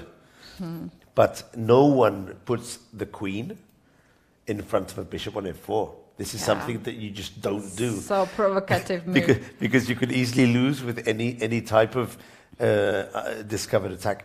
But Puranik saw that if the white goes to g6 to hit the rook and to hit the queen, he saw that bishop to f2 is a killer move. Very nice, this tactic. Wow. Very nice. Very nice tactic. Beautiful, beautiful winning the queen. So, Michael, I checked here this line. Yeah. I feel that something is here for white. And you can't White did believe... play b4. There is a move instead of b4. Yeah, you can't believe this move. Give me a second. Let me think. Because of course the threat is bishop to f2. Yes. But now the knight is protecting the queen. Yes. So for the moment, there is no threat. Let me see. It's a brilliant. I love this move. Oh, well, already by telling me there is a brilliant move, that just helps me try and find it. I do have to find it. But already you're helping me by saying this. The players don't have this possibility. They don't have this possibility. Let me think just for a moment. So, if I move my knight, I get hit by bishop to f2. Yes, that's right. Unless I move the knight somewhere to c6, for example, then I hit the queen, but I'm not attacking anything else. But where does the queen go? Doesn't have many squares. It has to go to b6, and I might have knight to a4. Oh, I don't know. But you're just thinking like an engine. I'm going to play knight to c6. Knight to c6 nice, is the move here. Knight to c6. Nice. And this is actually a very nice idea. Nice. For instance, you can't take the knight because queen is obviously hanging. With the queen, bishop is from g2 is guarding. There is bishop d6 move there to cover this diagonal. And white plays knight to e7, check. And wins a piece. And wins a piece. So this is a very nice tactic. It's very nice. If queen goes away, let's say queen Queen to goes b6, for example. queen b6. Now we can we knight e4? Yeah, I think knight e4 is a move there. Knight a4, because there's no check on b4 because of the knight on c6. Yeah.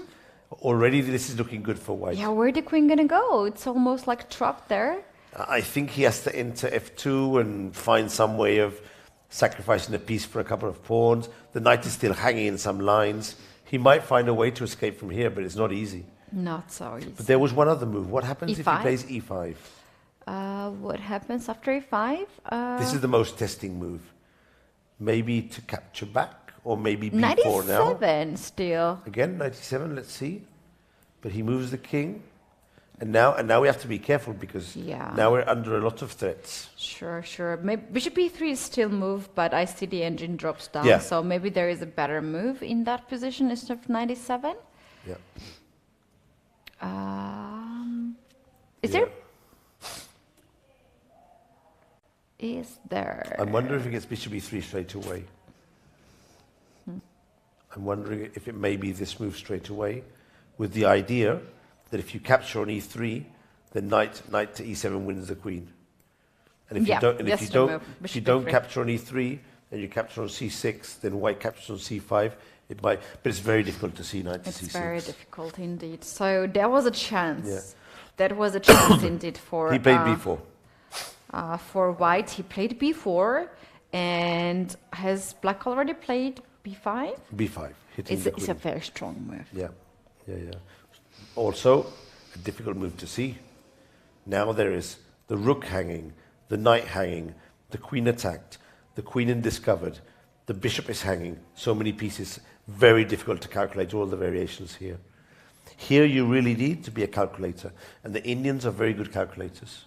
They're very good at calculating lines accurately and fast. It's one of their... I don't know how they do it. They train a lot, and this is one of their main features as players. They're generally quite good calculators. Good calculator. Calculating well is not an easy thing to do, but and in some positions it's not even necessary. But in other positions, to be able to calculate quickly and rapidly and accurately, for example, this is a position where to be able to imagine you're playing this with black, Kitty, and you've just been hit with b4. Now, to be able to calculate b5 and accurately calculate all the variations is a skill. It's a very good skill, and to do it fast, even more difficult. Okay, so we'll come back to this one afterwards, but clearly this is a position which is going to be very, very interesting. Our chat is suggesting to maybe take a look at some of the streamers. There is Atusa against Kovatsky. Let's take a look. Try and find that board. If you track down, I think it's we can also do like that. This is probably faster because here we go. Yes. Okay, so here we have on the board. I'm not sure if our team can bring up the board of Atusa and Kostia. Are they in the streaming area? They are in the streaming area. Yes. Or at least we can have the general frame of the streaming players. That would be cool. And so Atosa's playing with white, Kostia is playing with black, and the last move of Kostia is quite smart. Atosa has brought her rook on the third rank, and she wants to try and drum up some sort of attack on the king's side. And Kostia says to himself, this is not going to happen. I'm getting the queens off the board. And he offers the exchange of queens. If Atosa decides to exchange the queens, then the rook on g3, which is good for the attack, becomes weak for the ending, because it's stranded here, no good prospects. And normally you want the rooks behind your pawn breaks in the ending. So this rook would be much better placed now on f1 to try and break open the position with f4. I think Kostia would be in a good position here with the black. So Atosa shouldn't exchange the queens. So what to do now? We have to drop back. Where to go? We can drop back the queen, but then the question is how white is going to open up the position. Maybe it's not too much, and white should be just fine to hold. Oh, how about actually h4 here in this position? That's an option. That's an option. But then we have to calculate tactics because I was thinking, just as an idea, something like queen to h3, Bishop h6 idea. hitting the pawn, and then we have a double attack. Yeah. But in that case, I suspect that black will play queen to f7 just... And that could be interesting. h4 is very aggressive, but we have to calculate what would happen if black changes the queens and decides to capture the pawn. What would happen here? My initial plan was to take the rook on f8. Okay. And when black takes the rook on g3, now take the pawn on d6. Nice. And black's pieces are hanging. Yeah. So I think white is getting something out of this. This looks very good for you. Yeah, yeah. Especially if the bishop goes to c5, we could even think about g3 here. Yeah, here, this is good for white. This is good for white. So h4 is clearly a candidate move. Now, will Otosa come up with this move, h4? Will she find it, or will she prefer to exchange queens, or will she drop back with the queen? So many questions. So many questions. And as usual in chess, each of the moves looks good. The computer tells us which is the best one, but players don't have the access to the computers. So they have to decide for themselves, and it's so difficult to decide on the best move in a position.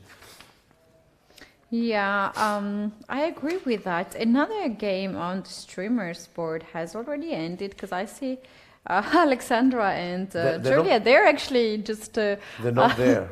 I just checked very quickly their stream and they were sitting side to side, I don't know, in some cafe or somewhere. Seems like they have ended the game, they have made a draw. Oh, come on, really? They drew? No. Yeah, yeah. But it was a funny thing when I found out that they were playing against each other today. A lot of people were like, oh, that's so cool and so That's on. why they were having dinner together, because they probably already decided, let's just do a draw and have a free afternoon. Exactly.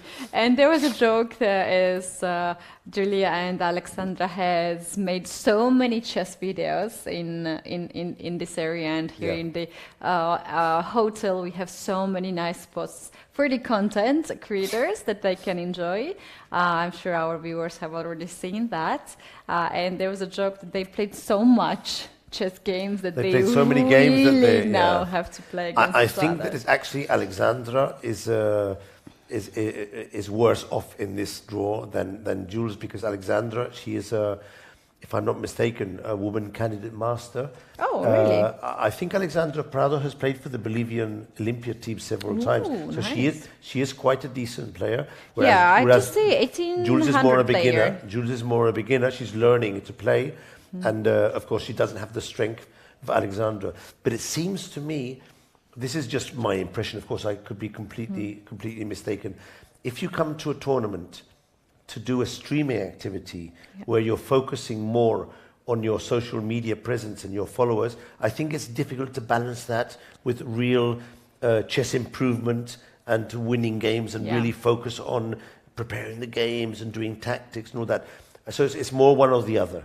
Exactly. And for example, me as a player, when I go to a tournament, if I play by myself, this is one thing. But if I take students and I'm training them, then normally my own chess is lacking some energy there. And maybe Alexandra is having this problem here. As I understood here, Julia is accompanied by her mother. Okay. So that is a bit of help from her side to deal with some technicalities. And Alexandra also gets some of the help. So to do it by yourself, that should be too much to deal. It's difficult to concentrate on chess and on the tournament if you're doing side activities. I see some moves have been played in Kostia Tosa because they're at the back of the room. So let's see what they've done and get an idea. So yes, Atosa dropped back, hitting the queen, and as expected, Kostia decided to do a protection move, and now Atosa put the bishop aggressively, and black played bishop to g7. Now the computer suggests that this position is better for white. However, Ketty, I'm not such a very strong player, but it seems to me I don't really see where white has the advantage in this position. Can you see it? Am I missing something? I just don't see the advantage. and the computer suggests nearly 1 point of advantage. Hard for me to see, really. It looks more balanced to me than with an advantage. I don't see this is a bit of issue here. Maybe it's one of those computer advantages that in a few moves drops down. No, it looks to me. I would even go as far as saying that if black is able to double rooks on the F file, I remember a position of Capablanca with this structure. He does that. He advanced the pawns on the queen side, double rooks on the F, and ended up winning a very nice ending. So, okay, here there could be a repetition. Yeah, I think this game might end in a draw as well, as Bishop White is just very Bishop close G7. to... Yeah. Of course, if Atosa goes back with the bishop and Kostia doesn't want to draw, he has to play rook to F7. But I can tell you something, Ketty. With this bishop here on H6, now it's not so easy to be able to do any sort of creative play. There's no plan here for none of. We're struggling to find a plan. If you open up here with the black, the center, your pawns are not so good looking, actually. Your bishop is... They could become weak. Well, it's stuck there. So this seems quite equal and stable game. It might end in a draw. We'll see. We'll come back to this in a while and see if they've decided to play for a draw or to continue fighting. Another suggestion was to check out Samaganova Alexandra. She's playing on board 80. Okay, I'm going to put her name in the chat. We can check it out. Another streamer who is streaming her games. We have the game here. So if she's streaming, I would think that I think she's on the screen. She's on the left with the opponent with the pink sort of shirt or orangey pink sort of shirt, and she's in front with the black pieces. And we do have the board on the screen now. This position normally comes from a Queen's Indian or from an Imzo Indian, depending on how it's gone. And sometimes, when the F pawn is on F5, we call this, well, Dvoretsky in his books, he used to call this structure a dish of soup, a soup dish. Soup dish. Yeah, there are several words. Basically, when you put the pawns two behind and two in the front, it actually looks like a soup dish, a bowl. And it's a very sturdy and solid pawn formation. I enjoy playing this a lot if I get this structure in the Sicilian or in the King's Indian, and the Queen's Indian.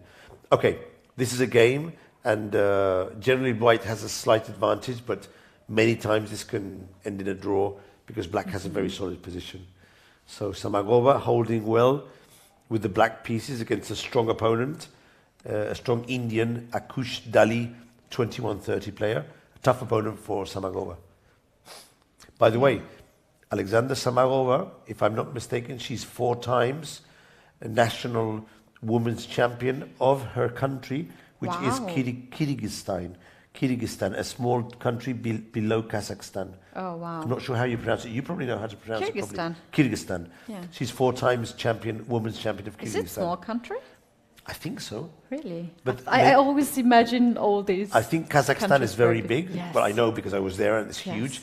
And just underneath there's Tajikistan, Kyrgyzstan, and I think they're smaller countries, but I wouldn't know exactly. Someone told me once it was 3 times smaller than Spain, but I haven't looked, so I don't know. I may be totally mistaken. Yeah, maybe our chat knows that better and let us know, guys, about that. Very interesting position, right? So many things we get to learn as chess streamers. That's right. Yep. Now, her last move, she went away from the defense of the d6 pawn, but she wants to capture the b2 pawn and invade the 7th rank. And this would be very, very good for her. So I'm completely sure that her opponent will not capture the d6 pawn and instead will drop back and protect the b2 pawn with the queen. But we'll see. That's what I would do at least. So let's see what happens. Michael, yes, very interesting. I will just, for a moment, let's click the games one by one. Yes. And you will understand. Let's go first with Dominic against Yagis. Dominic against Board Jagis, 6. board 6, okay. Okay, You let have me, to go let me back, 'cause- update the Yeah. position. The last position, bishop h2. Oh, but this But- should be a blunder, we'll see. We'll see that. And then please go to board 5 Board 5. here Okay. and update the game. There's another sacrifice of Yes. bishop. Okay, That happened at the same time okay. on my screen and had a a moment nice to tactic here. screen Very it. nice. Any more sacrifices or just that? So far, this is So what we far, have. so good. But I think we should stay on the Jagis board because the kid, according to the computer, this sacrifice is bad and it could be losing. So, of course, he's going to take. The knight will come in to g4 with check. And now the computer suggests that he should go up with the king. Always a difficult decision, Ketty. The computer suggests king to g3, and it indicates that here there is not enough compensation for the piece. Ketty, this is very important. Horvath could lose his second game in a row after leading the tournament with 5 points. Heartbreaking. But to go to this decision, is he thinking that he's now better, or it was a desperation, No, out of desperation? it's difficult to say because he didn't need to sacrifice. He could have played knight to g4 straight away with the queen to h4 move. So I have to think that he thinks that the move is more or less good. And actually, if the king goes back to g1, in this variation, although the computer says white is better, there are a lot of tricks here, a huge amount of tricks here. But after king to g3, I don't see a way for the queen to come to the attack. And if the queen can't come to the attack, I'm not quite sure what's going to happen here. I wonder what he's thinking. Probably knight to f2, probably. Knight takes f2. And if knight to f2, then he can come in with the queen at some point with a check. Maybe he's studying these positions in his head, trying to find a way to win or maybe to get a draw. I just don't know. And but, if we follow like knight g4, for instance? It's two extra pieces, Ketty. It's a lot of material. I Rook think he wants to play rook f4. f4 here. But it's so much material. Queen to d1. See, looks good. And Just h5. protecting. h5. I think Black's evaluation in this position is that he's getting the knight back. Yeah. The king is exposed, and this is enough to sacrifice Yeah. the material. If he thinks that, then he knows he's getting the piece back and he has the attack. But he's still a piece down. And I'd still be worried here. But more importantly, looking at the computer evaluation, there are not so many moves for white to win. He can't play any random move. So when you're attacking and sacrificing pieces, if the opponent only has one move to win, and it's not so easy, that means when he's thinking in his head, he doesn't see so many defensive moves. Yeah. So it's easier to sacrifice when you can't see how your opponent will stop the attack. Let's now zoom a little bit on the players so we can see how they're dealing with the situation. I'd You like can to see the face of Horvath now. Yeah, he to see the seems confidence. very calm. Maybe he just have a poker face, or he has no other choice. I don't think he has another choice, Kitty. I really think that when he sacrifices the bishop here, I really think that he thinks it's a good move. Because he does have a choice. He has this knight to g4 move, which we were looking before with the piece sacrifice, and that was very interesting. So I do think, look, a move has been played. The move has been played, and obviously white captured. White captured. He plays right away knight to g4. Knight to g4, but this is an only move. And now I do think that Yaris will have to think.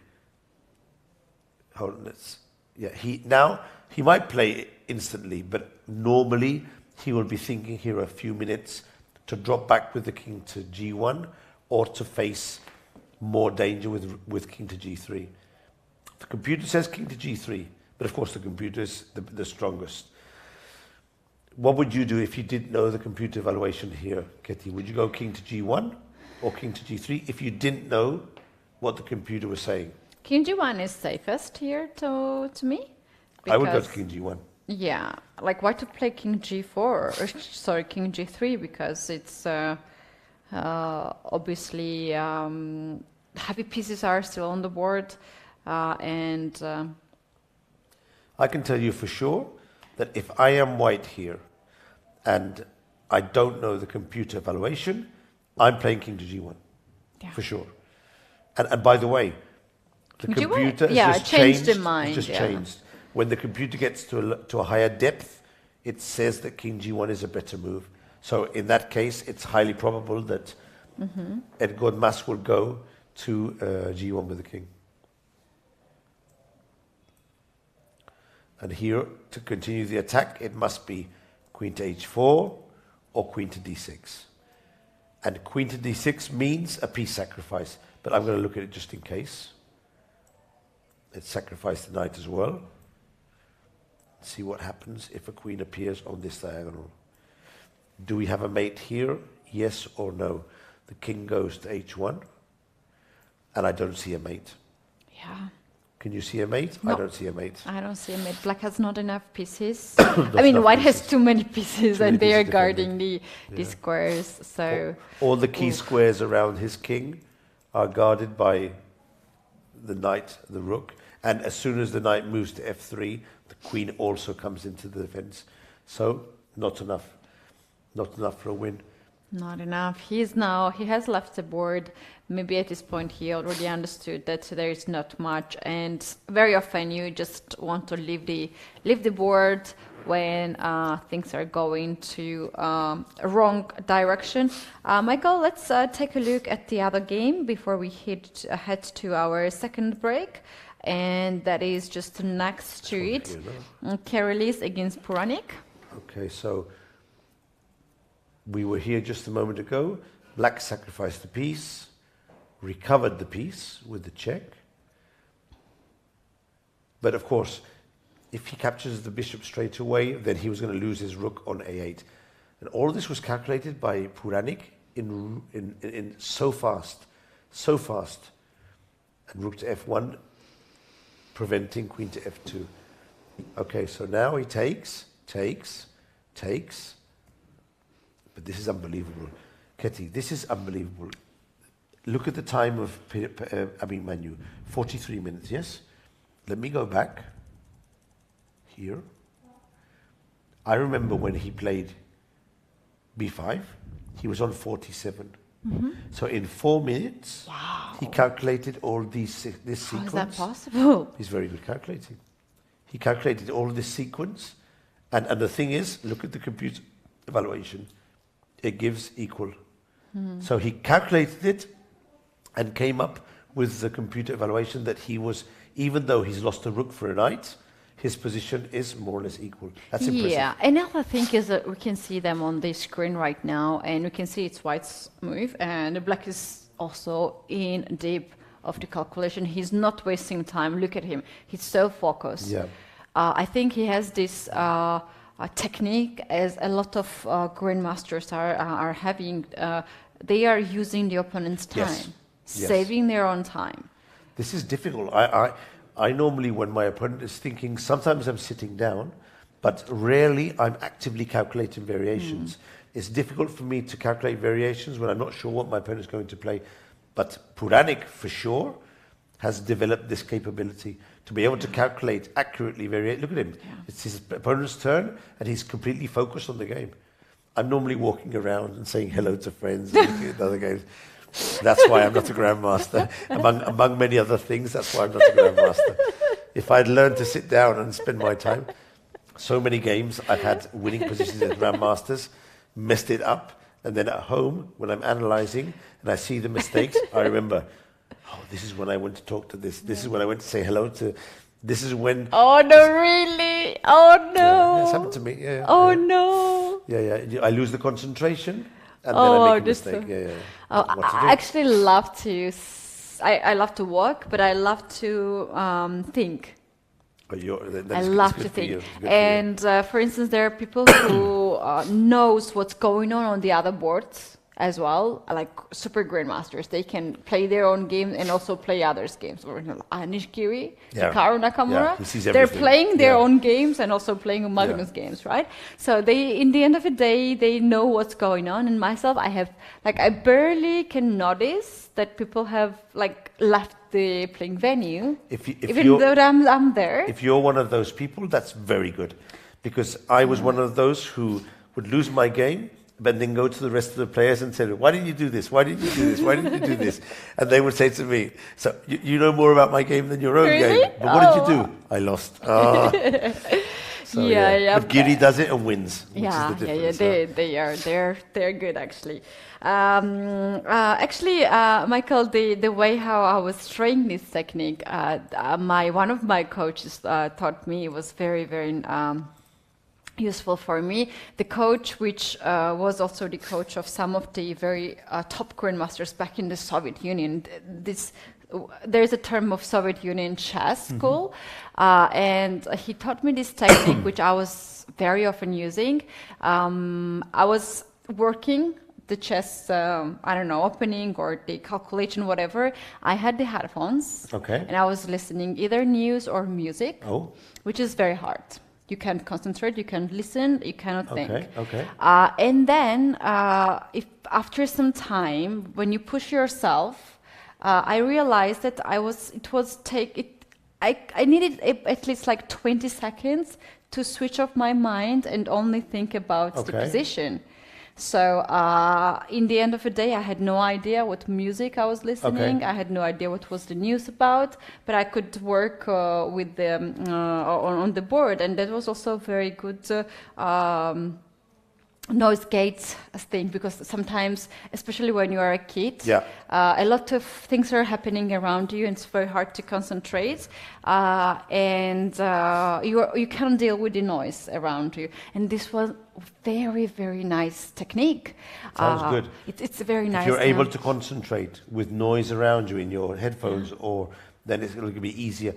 It reminds me of something another grandmaster, Spanish grandmaster, told me years ago, that in his house, there was always a lot of noise. His parents always making big noise, brothers, sisters. He would close his bedroom room and do chess. And he told me, I'm not sure if this helped me more or less, but being able to concentrate with so much noise around me has allowed me to be more focused in the games, in tournaments, because I don't get distracted by what's happening, because my body has learned to shut out these extra noises. So something for the viewers to learn. If you want to if you get distracted a lot by what's happening in the tournament hall, start training. It's very good with technique, some noise, and it might work. And the funny thing with me was that, and also another technique is when you're traveling to long distance. For instance, like I had a tournament in Vietnam, traveling from Georgia to Vietnam with 6 hours of time difference.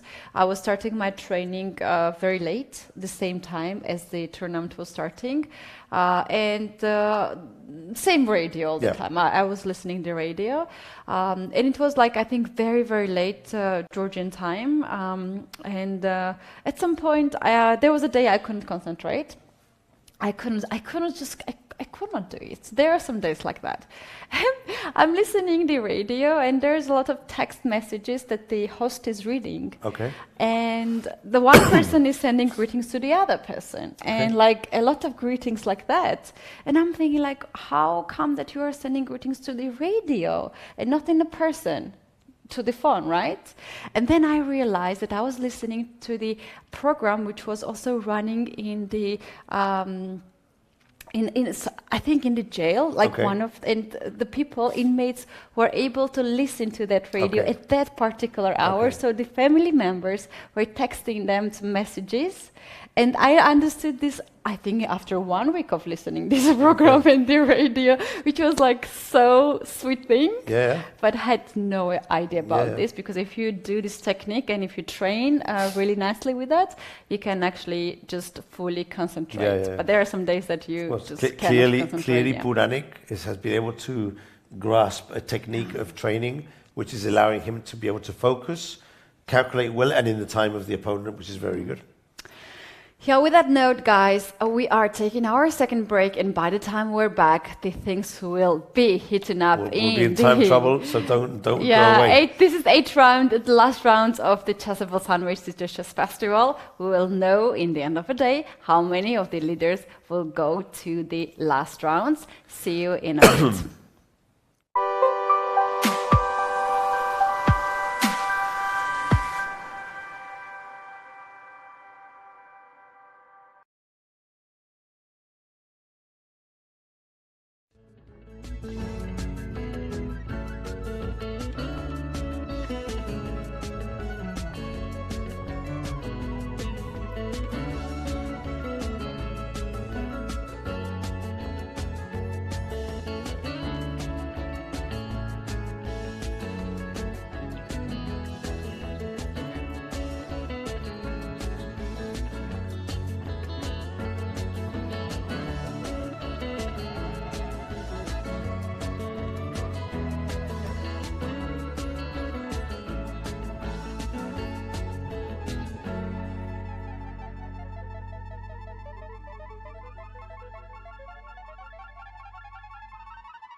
Checkmate the climate change.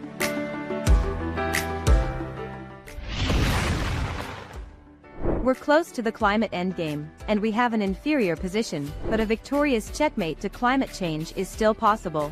We're just pawns in this game, but does anyone know better than a chess player how powerful pawns can be in an endgame?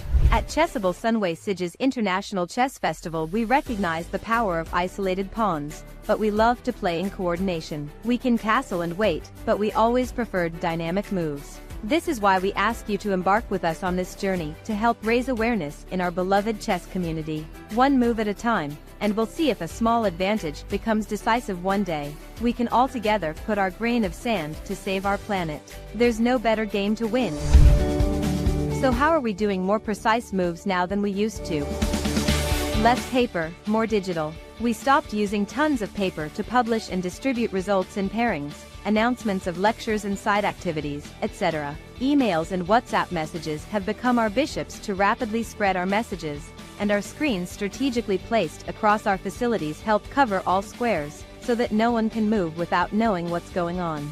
It's not only sustainable, it's convenient. Cell phones may be the enemy of fair play in the playing halls, but they are our best ally outside them. We developed our own app for iOS and Android that you can download and open anytime, while not playing, to be up to date with what's going on in our chess festival, and without any risk of being blamed for cheating.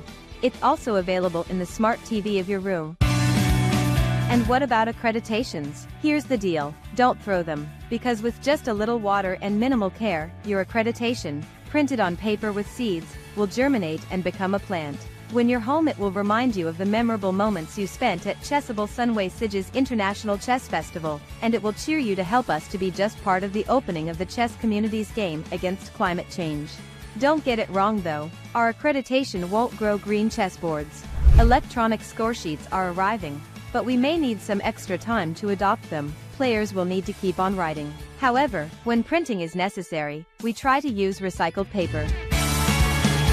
Less plastic. We may not be able to make it disappear immediately, but we're looking to leave plastic in Zhuangzhuang. Quality and attention to details has always been part of our identity sign at Sunway events, so we're not cutting anything. Will we still be giving pens for notation of score sheets or gifts to participants? Let us keep the surprise, but if we did, who knows, they will preferably be made with biodegradable and ecological materials. What about free water during the rounds? We will be using sustainable packaging, and we will ask players to take a small step towards sustainability to have their ecological bottles refilled. While we love online chess, over-the-board tournaments like Sunway are a unique experience to take part in. So, what about plastic chess sets? We know we still have many, but we're very aware of time pressure. We're kind of turning back the clock to enlarge the number of wooden boards and pieces in our tournament, in a timeless move for eco-chess crusaders. Better accommodation. Since 2021, our 4-star hotel in Siges has the Biosphere certification in tourism, which recognizes our continuous improvement towards more sustainable models. And, knowing that chess players require very well-lit playing halls, since 2023, solar panels installed next to the main playing hall are producing part of our own energy. There are many other measures that Sunway Playa Golf Hotel and Spa, venue of the Chess Festival, has been introducing during these years to reduce its carbon footprint, improve water efficiency or allow energy savings, like changing almost all lighting to LED lighting, or installing motion sensors to activate lights in the hotel's less crowded areas, detecting even the quietest chess players. Sensors in windows and doors limit the useless operation of air conditioning machines when those windows and doors are open. Taps in restrooms have been changed to prevent the waste of water, which is precious in our warm Mediterranean location. Amenities left in the rooms for guests are biodegradable and ecological, etc.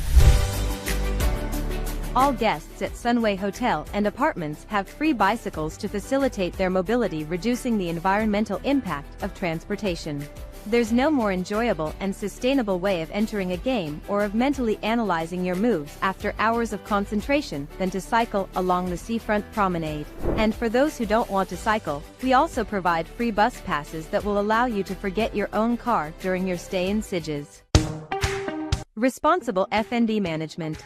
Just in case players haven't eaten any opponent's pieces during their games, we make sure they have enough quality food and beverages in our restaurants at Sunway Playa Golf Hotel and Spa. Purchase from local suppliers, when possible, to reduce the impact of CO2 and promote proximity trade is just part of our game strategy. It's not only time we don't like to waste, so we use efficient waste management to get a better endgame position. Selective garbage collection, or use of returnable glass bottles and other containers, are our defense, no matter if Sicilian, Slav or French, against environmental degradation. And our openings list includes the use of biodegradable and recycled single-use items such as tablecloths, straws or napkins. Let's talk coffee. It's organic, it's sustainable, and it's in a biodegradable cup. Even our coffee beans are in on this eco-chess game. And we don't forget the quick response QR codes, which are available in our restaurants, and they remind us that a quick response is what our planet needs. Chessable Sunway Sige's Chess Festival was born 10 years ago with a mission, offering quality and taking care of details. We want every player to feel like a grandmaster. It's time to expand that mission for our next editions. We want every player to get a grandmaster in sustainability norm. We're far from perfect, but we're studying, training and calculating to improve. Climate change seems to be using the latest version of Stockfish, but working all together can build an unbeatable database of ideas to checkmate it. Welcome to our Green and Sustainable Chess Festival.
A quest for the most complete chess player.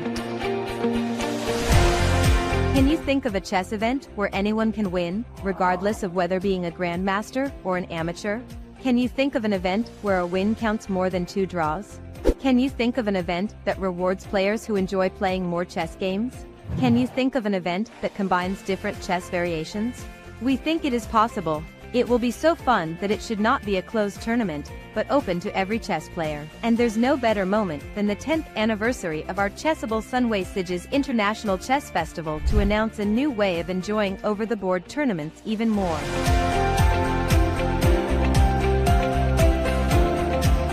We'll still have an admirable and very strong Classic Chess Open champion.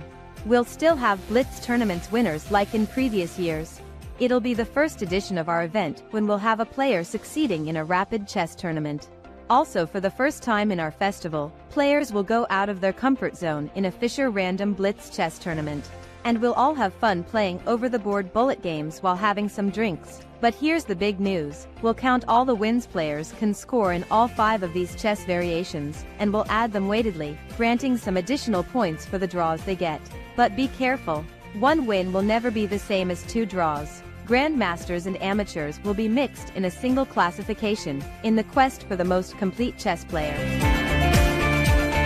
Welcome to the first ever chess pentathlon. Welcome to Sunway Sieges.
Chessable Sunway just festival around. It's Kathy and Michael in the studio. We do have already a sunset in the town, which means that players are very much focused on the chess games. And very soon we're gonna approach to the time scramble situation.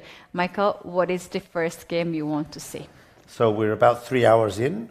The 4th hour is always the most tense, and when you basically see all the players sitting down. You hardly ever see anyone standing up in the last hour because there's not much time left and they don't want to make mistakes. I was checking to see if any game had finished. No games have finished yet in the top part, so I thought we could just go over some of the games and see what's happening. For example, on the first board, things are getting very interesting. They're on move 23, so they still have 70 moves to go to the control.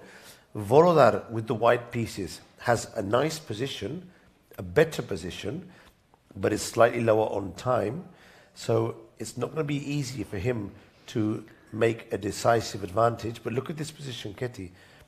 The position opened up. Yeah. I'm expecting that Volodar will at some point double the rooks on the e-file. And what do you think of the black king here in the side of the board with basically no good protection? This is very dangerous. It seems very dangerous, and as you can see on the board, Black decided to start the king side attack with the pawns and left the king in the center, and White managed to avoid all this to stop the attack. And for instance, now rook to e1 is such a logical move to hit the pawn on e6. He's taking some time, but I think he'll end up playing this move because it seems very logical. The thing is, he will win the pawn, probably. But he's losing some of the pawns on the queen side. So what I think he's considering is can I give up something on the queen side to go for a direct attack on the king? And I think he'll understand that it's the best way to go.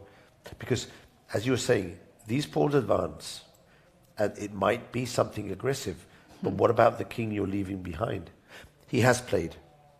He has played. He played rook a2, He e1. played the natural move. Very natural move. Very natural move. And for instance, if you take b3 pawn, I'll take with the queen, and then It's another with piece. 3 heavy pieces hitting the pawn on e6. I don't know how you can actually hold this position for a long time. I don't see him surviving this position, actually. And Michael, what happens if white has a chance to give up the rook for queen? For instance, if instead of c takes b, how about queen to d5 here in this position? Queen to d5 to try and hold the pawn with the queen. And let's say we take the pawns on the queen side and then take the pawn e6. Yeah. How do you want to do it? Should we take dangerous here is that? first or take on b5 first? Let's say b takes c, because if we take a pawn, then black's rook might get into the game. I agree. Yeah, let's take this pawn, something like this, no? Yes, and now to take on e6, queen takes e6, then Indian king takes e6. Is there queen e2 check? Already a queen for 2 rooks. If the king is under pressure, it's normally very good. And here there are so many interesting moves. Queen e2 check, like you suggested. Also d5 check, opening up a line for the knight and coordinating the knight, the bishop and the queen against the king. This is going to be game over very soon, very, very soon. The computer even suggests a move like knight to g5. This is unbelievable. Oh! Sacrificing another piece with the idea of being able to access some of the squares here, protected by the pawn. It's hard to see exactly what it's looking Queen for. f3. But queen f3, and we have all these squares here, the rook behind. This is a disaster for black. So his opponent has played, Inian has played b takes a4, trying to do something on the queen side. And here I was looking before at a move. Of course, rook takes e6 is principle, but I was thinking, do we have time to stick in this move here? Because we keep attacking the pawn on e6, but also we introduce the idea of queen a2. So I think this move is also very interesting. Interesting. Not sure which one Volodar will decide on, but he has a very promising position, Kitty. Very promising Very position. promising position. And it would be a big upset because he would get to 7 points and leave Inian behind with 6.5. He would be the new leader of the tournament. Yeah, we can see Inian on the screen right now. Not the happiest person. He's not the looking happiest Inian we have seen. But he remember knows that his wars. yesterday he was also lost in a very aggressive tactical game, and he prevailed in the end. So he might be one of those lucky guys who is able to come back more from the than attacks. one game. Yeah, but here the problem is that it's not so complicated, right? That is true. If white complicates this game and gives up the perf rook, then he will be sure with that. Yeah. But the good thing here for Enian is the time of order, yeah. 8 minutes. Something might happen in this game. That's what he's banking on. He's banking on having more time and hoping that Volodar, being low on time, will become nervous and not find the best continuation. That's what he's hoping. Let's go to board number 2. Board number 2, Where Shtourman seems Shtourman. like he has captured several pawns on the queen side. That is true. Black has a good knight on f4, very active, but with no pawns on the queen side, it seems to me that I would probably take white in this position, because as soon as my king is safe, I can start launching these pawns. And you know, Ketty, when you have a bishop in the middle of the board and you launch your pawns, it's fantastic, because the bishop protects all the squares where the pawns have to go through. And also, as you know, it helps defend the advance of the pawns on the king's side. You know, I think Shtourman will win this game. Yeah, I would like here, if I were with white, to play a4, a5 right away to kick this pawn as far as possible. Because, like, if I go for a6 pawn, then I drop f2, black's queen will activate. I really like here, if I were white, to have queen on h4. This queen is stuck there. So after a4, keep the protection here. Yeah, I agree.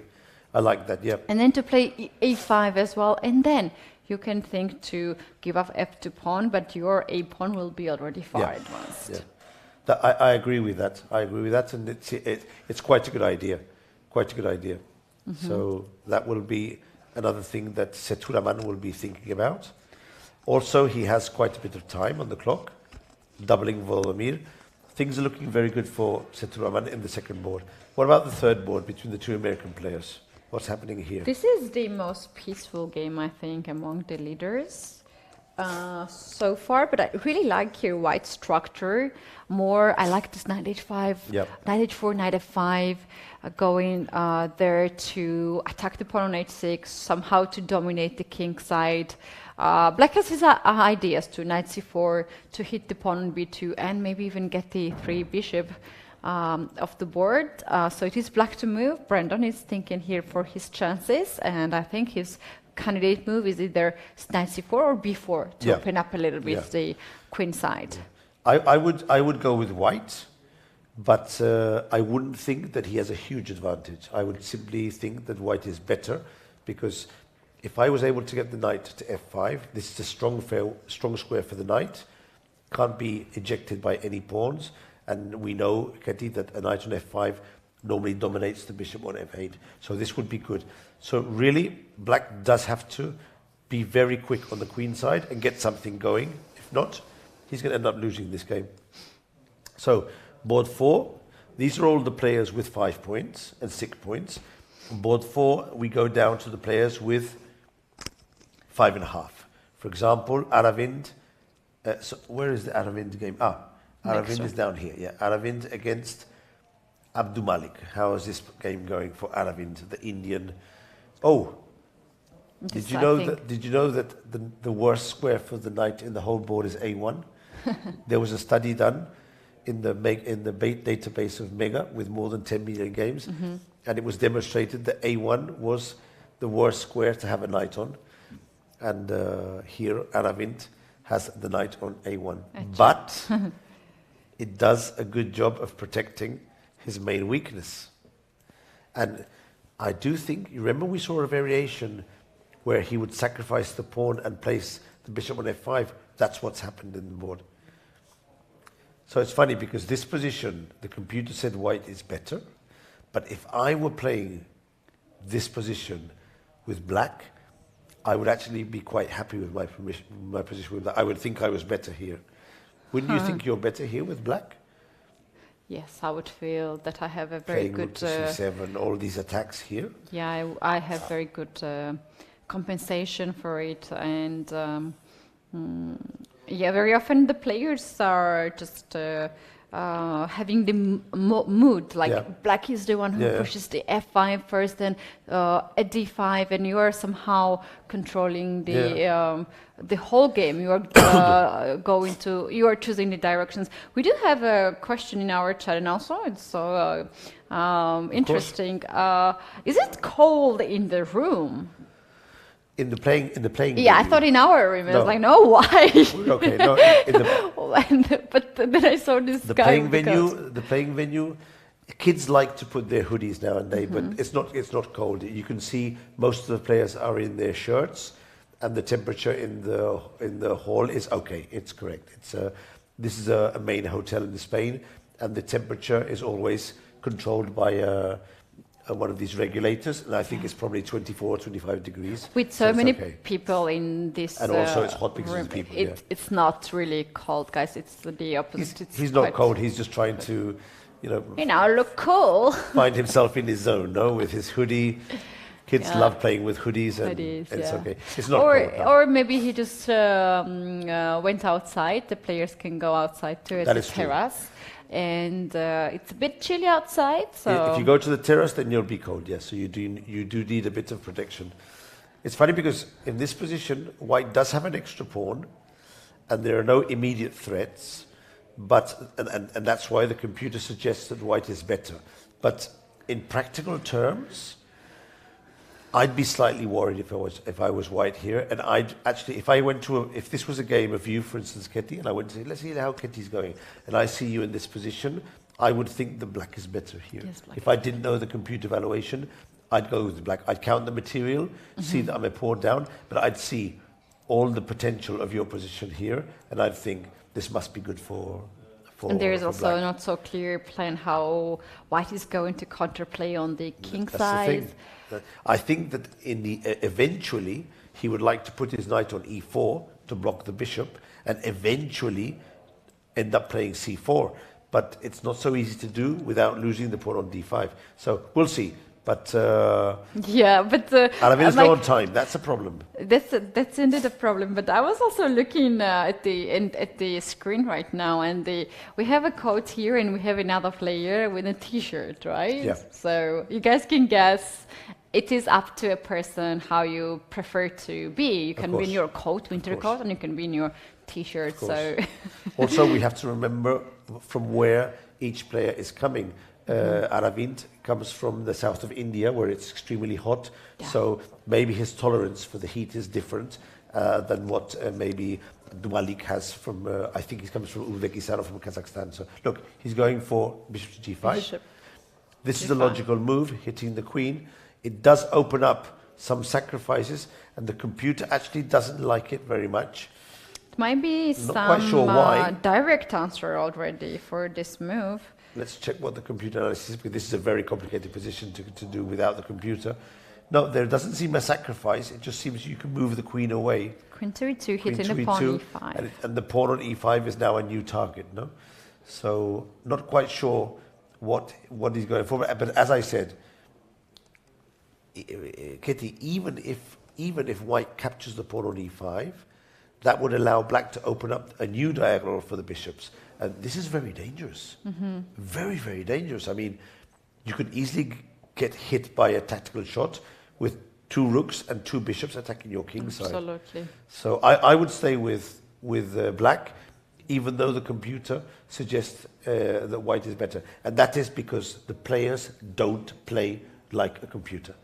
I mean, any if you ask here, these two players at this point, difficult to know, but I think how would you evaluate the position? I think both of them would say that black has enough counterplay, enough counterplay for the pawn, But of course, it might sound to the viewers a bit strange that we say that it's better for one side when the computer says it's the other way around. But I'm not saying that objectively it's better. I'm saying that from a player's perspective, we don't play like computers, we make mistakes, and that means that the danger of the position sometimes is more important than the computer evaluation. Let's go to see another game. For example, the game between Kelidas and Puranik. This one was quite a fun game. Look at the king in the center still. He sacrificed the exchange, and now he picked up a couple of pawns, and now I think he has a better position. Puranik is playing wonderfully this game. Good calculation, good control, understanding the material unbalance. Look at the bishop on d5. This pawn structure with the bishop and the pawn and the knight on c4, I mean, it's much better than the rook, no? So, yeah, I think Puranik could easily end up winning this game.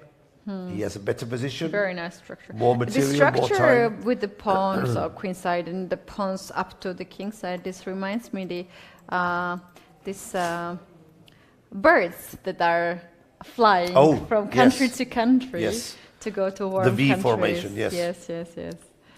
So that's a funny situation, but it somehow divides the board into parts, and white's rook on d7 is another part of the board. A bit just as well he does have the rook here, because if the rook on d7 was on b1 or c1, I mean, white would have no play at all. At least with the rook on f7, there are some threats which black has to deal with before he can convert the advantage. So Puranik, Abhimanyu playing very well here. And let's move on to the Turkish kid. Yeah, let's check it out how these two players are doing after the piece sacrifice on h2. So I think we can go back just a bit and see how this one developed. So he went back with the king to g1, queen to h4, rook to f1, knight to e3, queen to d3. The kid playing the best moves. Yeah, it's too much. And ending up with 2 pieces and a passed pawn for the rook, which is more than enough too advantage. much material for white, as long as he is able to develop the rook on A1, which I think he has been able to do. He put it on B1, so it's protected by the queen, and then on the next move, he could develop to F4. Nice. Hitting the queen, and just in time to avoid being hit by rook takes F1. Now he pushes the pieces back and gradually consolidates. And when you're consolidated, then you can go on the attack. He's going to win. Rook E7, no, only move, because if you leave this 7th rank, then E7 was coming with the fork. So rook E7 now, hitting pawn on E6. How white will guard this pawn on E6? The pawn might be lost in the end, but in exchange, he'll probably pick up either the pawn on C7 or the pawn on D5. There are several good moves here. I think that knight to H2 is good. I'm actually curious why E6 in that position. Yeah, not totally necessary to do. We can put the computer analysis on and see if there's a tactic. It's the first line, actually. It does give the tactic with knight to H2. Aha, knight to H. So you are cutting the queen off from the diagonal. Not so many squares for the queen now. That's queen goes on H5. If you go to H5, I think bad things are going to happen with knight to F4 or rook to E5. G5. Yeah. Now white is getting a lot of play with his two pieces. Wow, he's very dangerous. If he sees these moves, he's very dangerous. Yeah. Of course, it wasn't a forced variation. He could have played knight to H2 first and just consolidated. For example, I probably wouldn't have played E6 so fast. But then again, Kitty, if he doesn't play E6, and black is able to put the knight on E6, blocking the pawn, it'll take a lot more time to win the game. So he probably understands that even if he loses the pawn, he does get to activate his bishop and his rook. Very well played. Very well played. For a 12-year-old. And impressive. Also, when you are young, you're very ambitious, and the moves like this, you don't very much worry as when you're getting more experience and you think that I don't know, your opponent is younger, can calculate faster. You're making more safe decisions, and that's why you are maybe missing the brilliant moves or the best moves. But kids at this age, they see the ideas and they are not scared at all. But I mean, 12 years old. I mean, he's really. We were talking the other day about this kid from Argentina, Faustino Oro. He's very good. Very good, exceptional. But when you see these other kids who are only 1 or 2 years older than him and they're crushing grandmasters, it makes you think that there are so many talented kids. Who will be the next world champion? Possible to know. But because the thing is, you remember this Chinese kid who was so good, Wei Yi. Wei Yi. He was absolutely unbelievable with 14 and 15 years old. He was crushing everyone. 2,700 points with 15 years old. He was brilliant. And I actually interviewed him in Baku, and I told him that I followed his career closely and that he seemed to me to be an absolutely brilliant player. But then he stopped. At some point, he couldn't progress with the same velocity as the other players. Reasons, you never know. You never know, You never know. It could be motivation. It could be family situation. It could be country situation. There are so many factors that can take a player out of the interests fight. As well. Other interests. You have a different interest. Family situations. So and above all, Ketty, motivation and determination. For example, Magnus Carlsen, I remember interviewing when he was 14 years old, and you could see fire in his eyes. Then and every year, you could see that the only thing he wanted to do was to become the world champion. And I'm not sure if all these kids have the same motivation. It's difficult to know. The kids we see here, you can read on their face what they are planning to achieve. Michael, the other day we had here the Blitz tournament, and Faustino's playing like crazy, and Yegis was watching that. Yes. So we had 2 youth players, very, very talented players, the future of chess. And there was a Dominguez watching also this game. And I saw a photo of that, Dominguez was looking at the kids who in a few years will be Dominguez in the year 2001.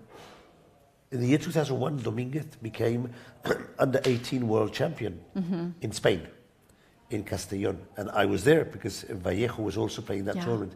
And already then, you could see he was a hugely talented player. But he didn't explode in the following years. He just kept grinding, became the best Cuban player, and then went to live in the United States. And he has never been one of these Magnus Carlsen or Karjakin or one of these really top young players. Talented, he grinded, which is another way to get to the top. Yeah, absolutely. Do we have a question in the chat? Can you both of you commentators also participate in all the fun side activities that are organized? I can tell you that Ketty is in all the activities if she can, and I'm in some of them. I like to be in some of them. Can you believe I missed the party? I missed the biggest party that we have. Really? The Saturday night party. Yes. I was in Madrid. I went to another party. I went to the wedding of a good friend, and I was in another type of party. But how come you missed the party and the photo shoot? Really? Yeah, photo shoot is fine, but party is not fine. The thing is, I don't know. I also skipped the day dinner, so I think I was just very tired. I just laid down for a bit to rest, and next I woke up. I think it was like 1 a.m. or something because of the music, and I stood up. I was like, oh no, party started. I checked the time and I was like, oh no, and then I looked myself in the mirror and I was like, Katie, you go back in bed and continue to sleep. You don't look like you're the person who has to be at the party right now. Sometimes this is what you have to do. When you're commentating, you're in the afternoons, it's long hours. You have to concentrate, and then in the morning, sometimes you just prefer to relax. But I've been to one or two of the master classes, and also I've been to one or two of the seminars, of the lectures. Yes. And basically, there's so many side events here that every player decides which of the side events he wants to attend. It's not necessary to go to all of them. You just choose 2 or 3 and focus on your main objective here, which is for them to play and for us to commentate. So it's just basically if you have free time or if you have energy, you can go anywhere. We have the schedule, and every moment something is happening. It's just up to your energy and your time. And on top of that, we have very often some special days, like we had a Mexican day in the restaurant. We had also some Asian days, and the food is accordingly. So it's a lot of fun, guys, here. So we have a critical position in the board between Girel and Vignesh. We were following this game before, and Black was doing quite well. He's just put his knight on d3, attacking the rook on c1. The thing is, he can't capture the rook because it's being pinned. So what to do now? The computer suggests there's only one move to be able to keep the advantage, which he's just played, rook to b8. He just found this move. Now, of course, the thing is, we attack the knight, although it is protected, but we threaten to capture the bishop and then capture the knight. And if White captures the pawn on c4, then I think there's going to be a tactic with rook takes e3 and followed by rook takes the knight on b6. But I'm wondering about this because maybe after this we could capture the pawn on b2. Maybe this is even a better move. Yes. Oof. Yes, we get a piece back here, and at the end of the variation we'll get a fork, and at the end of the variation we'll have a pawn and a bishop to try and win the game. So very interesting position. Michael, talking about forks, board 5, very interesting situation just happened. If we very quickly switch to that. Board 5? Board 5. Let's go there. That's fine, yeah. So if we go 2 moves back, we had a fork, another fork, and knight went on e5, kicking the rook. Rook went to c7. And after that, Black played knight to d3. So this was a mistake, Knight to d3 check, double attack, we have to capture, and then bam, and the rook is dead. And this means that with high probability, with high probability, Manu will win this game. Yeah. Because he has, how much? Two extra pawns, free of charge. Very weak king for white. Very weak king. Probably you will have to capture here, at least to weaken a bit the pawns. But okay, we will do this move here, get the rook into play. This is completely lost. This is going to be a win for black here, most probably. Yeah, and there's next board, we do Pranesh. We do have also very weak king board 8 against Kushko. If we go to the to the final position, let's see what we have. The weak king for black, king to a7, white's queen in the center, rook on the 4th rank, and this seems very difficult for black. Doesn't look good. But there is this knight jumping to f4.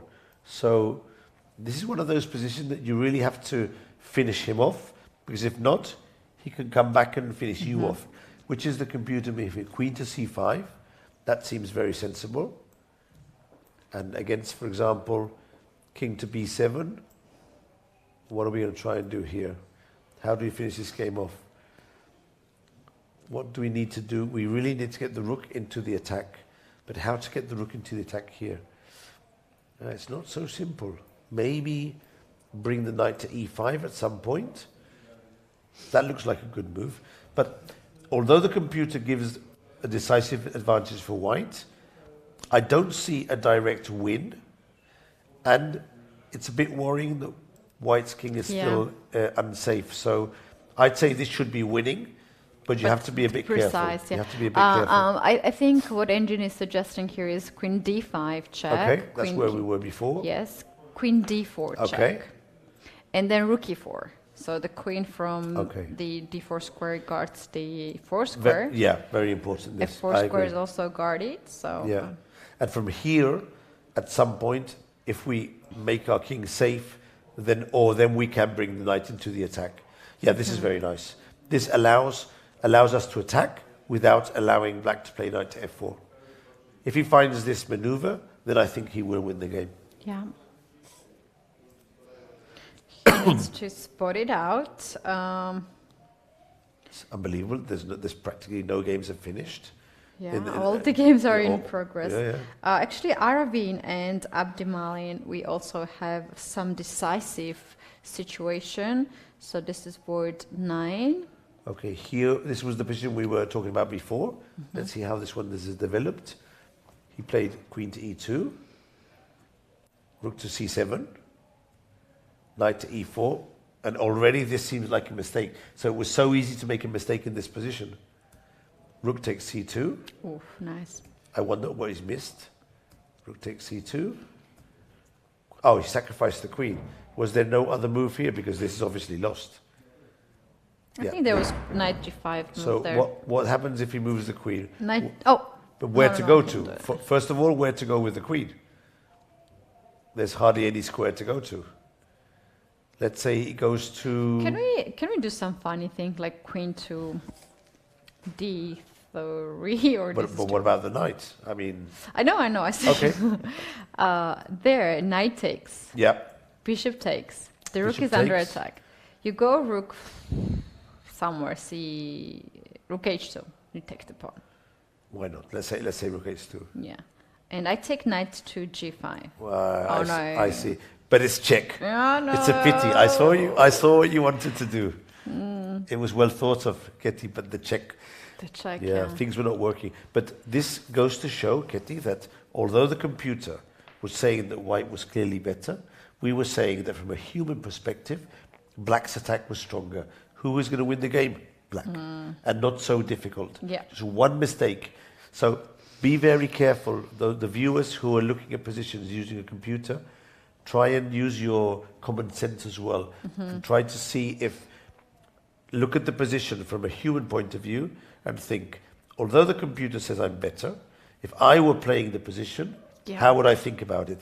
And, I mean, white has a knight on a1, and all black's pieces were attacking, and he's won. But let's go one step further. We have a suggestion, knight g5 move here, which I actually decided not to even consider. Is it a move? I don't think so, because rook takes queen will be check. Yeah. And then you don't have any... If it wasn't check, it would be good. No, I think we have to move the queen away. The thing is, let's say I go to f1 with the queen. We have to see if black has a move to continue the attack. It says moves such as bishop to d2 or queen to c8 or queen to c7.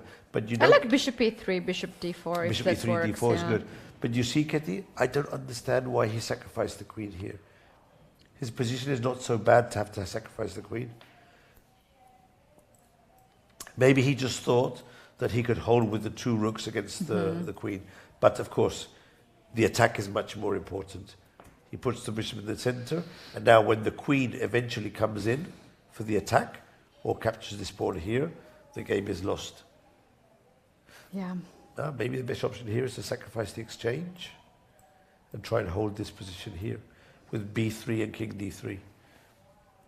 Okay, the computer says it's lost, but again, from a human perspective, sometimes it's the best option. Bishop, pawn plus rook, and try and hold. We'll see what happens. Yeah, we'll see what happens in this game indeed.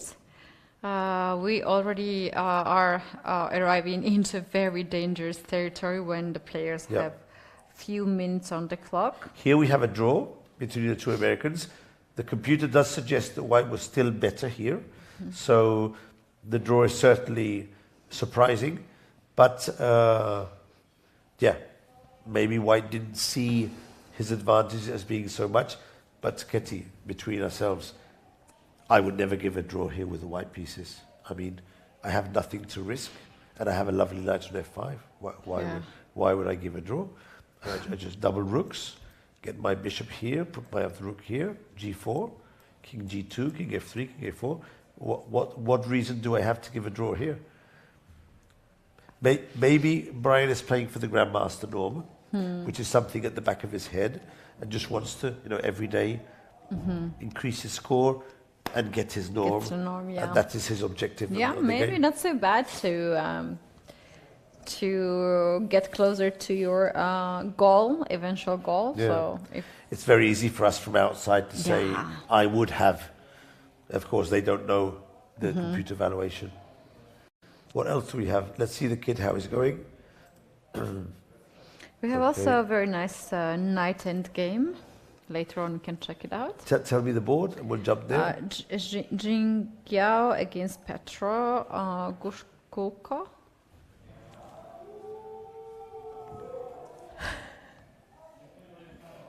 Something is going on.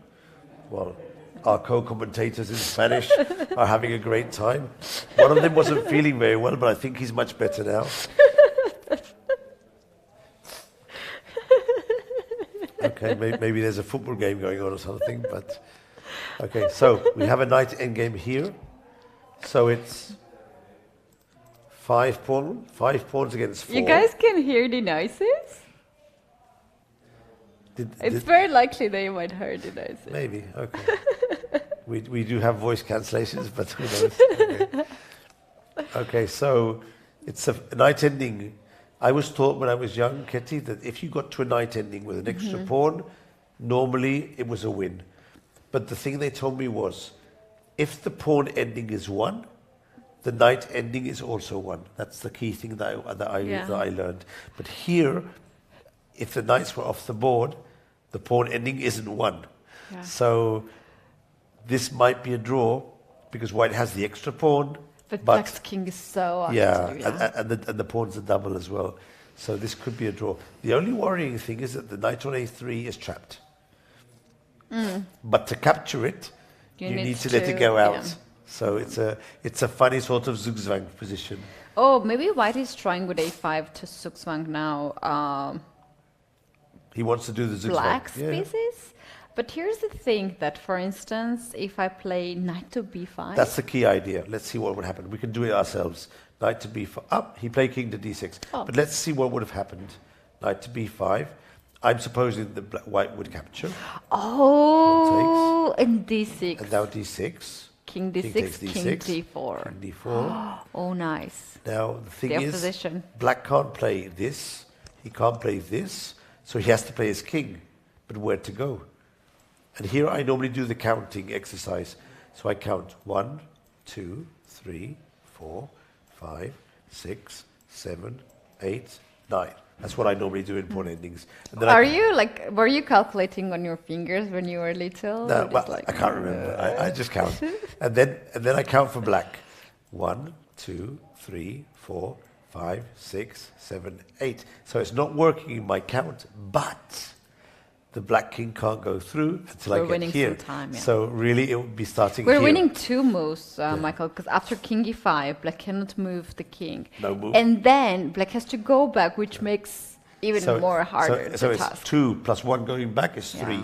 So it'll be 9 against 11. So you'll win with king e5. This is a good way to do very quickly. The only moment when I stop doing counting like this is if it's super close. If it's super close, then normally I do it 1 move at a time in my head. But if it's not close, I do it quickly like that. So he can't play knight to b5. So he went king to d6. And of course, if you bring the king forward, the knight jumps out. Yeah, So he what to made do? this move actually 1 minute on the clock, so it is really, really nicely done here by Jing Gao, because You know, this you can blunder this 6 move. This might actually be a mutual zugzwang, where black just plays these 2 moves here, but white has to find a move which doesn't allow the knight to come out. But what is that move? There is no move. I was actually thinking of, like, if we play king d4, knight c2, and out this knight way. gets out. But how about knight e4 check, giving up the pawn, and then knight f6? Okay, I like this one. Let's go for it. Take, check. 1 second to check. Probably I'm going to play king here, but probably. Take. Not forced, but I think I should take. And now maybe the king could go here. This would be a good chance to try and win this position. Okay, I'm going to carry on this variation. I'm going to go here. He will take. And now I'm going to cross the board and try and get to here. Knight c2, I suppose. Knight c2. Oh, the first game has ended, and Walter Murzin won against Inyan Pa. We'll go quickly to see this. Yeah. But this ending probably will still be a draw because too many pawns are being exchanged. Let's jump back to the first board and let's see how Volodar won the game. So we left it here, and let's see what Volodar did. He played b4, rook e8, queen c2, hitting the pawn on a4, but also putting an eye on these squares here. Yeah. Knight b6, h4, nice. Only move g4, and here comes the sacrifice. Nice, nicely done. Because this opens up lines here, here, and here, and the queen can also participate. Nicely done. Very nicely done. He just gave up the piece. Just not even. It's not even a follow check. There's no check, but this is, dare me to say what each player has calculated. The computer says equality, but sometimes this is called. Oops, I did something strange here. Can I go back? Oh, it's not you. It happens in my screen too. It's. Let's try and get to the position again. It's called one of these intuitive sacrifices. You don't calculate to the end because you don't know. You can't calculate to the mate, but you see if the opponent has any clear way of stopping your attack. Yeah. And if he doesn't, you go for it. You go for it, yeah. So knight to d5 is the normal move to bring a piece to the defense. g6 check. And of course, there's no way. You can't put the king here. You can't put the king here. You can't capture the pawn. If you capture, you get hit by a double attack. So you have to go to g8. And probably Murzar saw this position here. He visualized this, and he probably thought, my pawn on g6 is worth the rook on h8. It's intuitive and well done. The queen is coming here and here. I'd still be worried about this pawn here, but Volodara went for it, hitting the rook. Oh, that's a blunder. g7. I still don't see. Take. What's the blunder, though? The threat Queen could be G6? the threat could be Queen G6 combined with Rook E8. Yeah. It must be around this. Ah, Yeah. okay. He has to give up material. Threatening again this mate. Iliad defends well. Check. Oh, wow. Nice. Nice Rook F6. Very calm, very collected. And now he finishes off the game.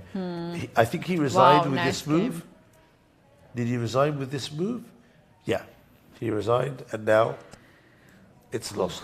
Oh, another result. Ginel just finished. Another result, and here we have Vignesh winning his game against Giral, and the game actually continued the way that you were demonstrating earlier. 2 pieces for the rook. And goodbye. Oh, also rook takes knight would probably also win the game, but this is very good. The pawn is too fast. Wow. This is a very good game by Vignesh. He's impressed me with his play with black. Very dynamic, very precise. This was the game we were discussing if it was bishop d2 or knight to d2. We have another result. Yep. Puranik finished off Kalenius. We were expecting this with the strong bishop and the extra pawns. So all the games were hard fought, but they get to the time trouble and they start finishing. Slowly finishing.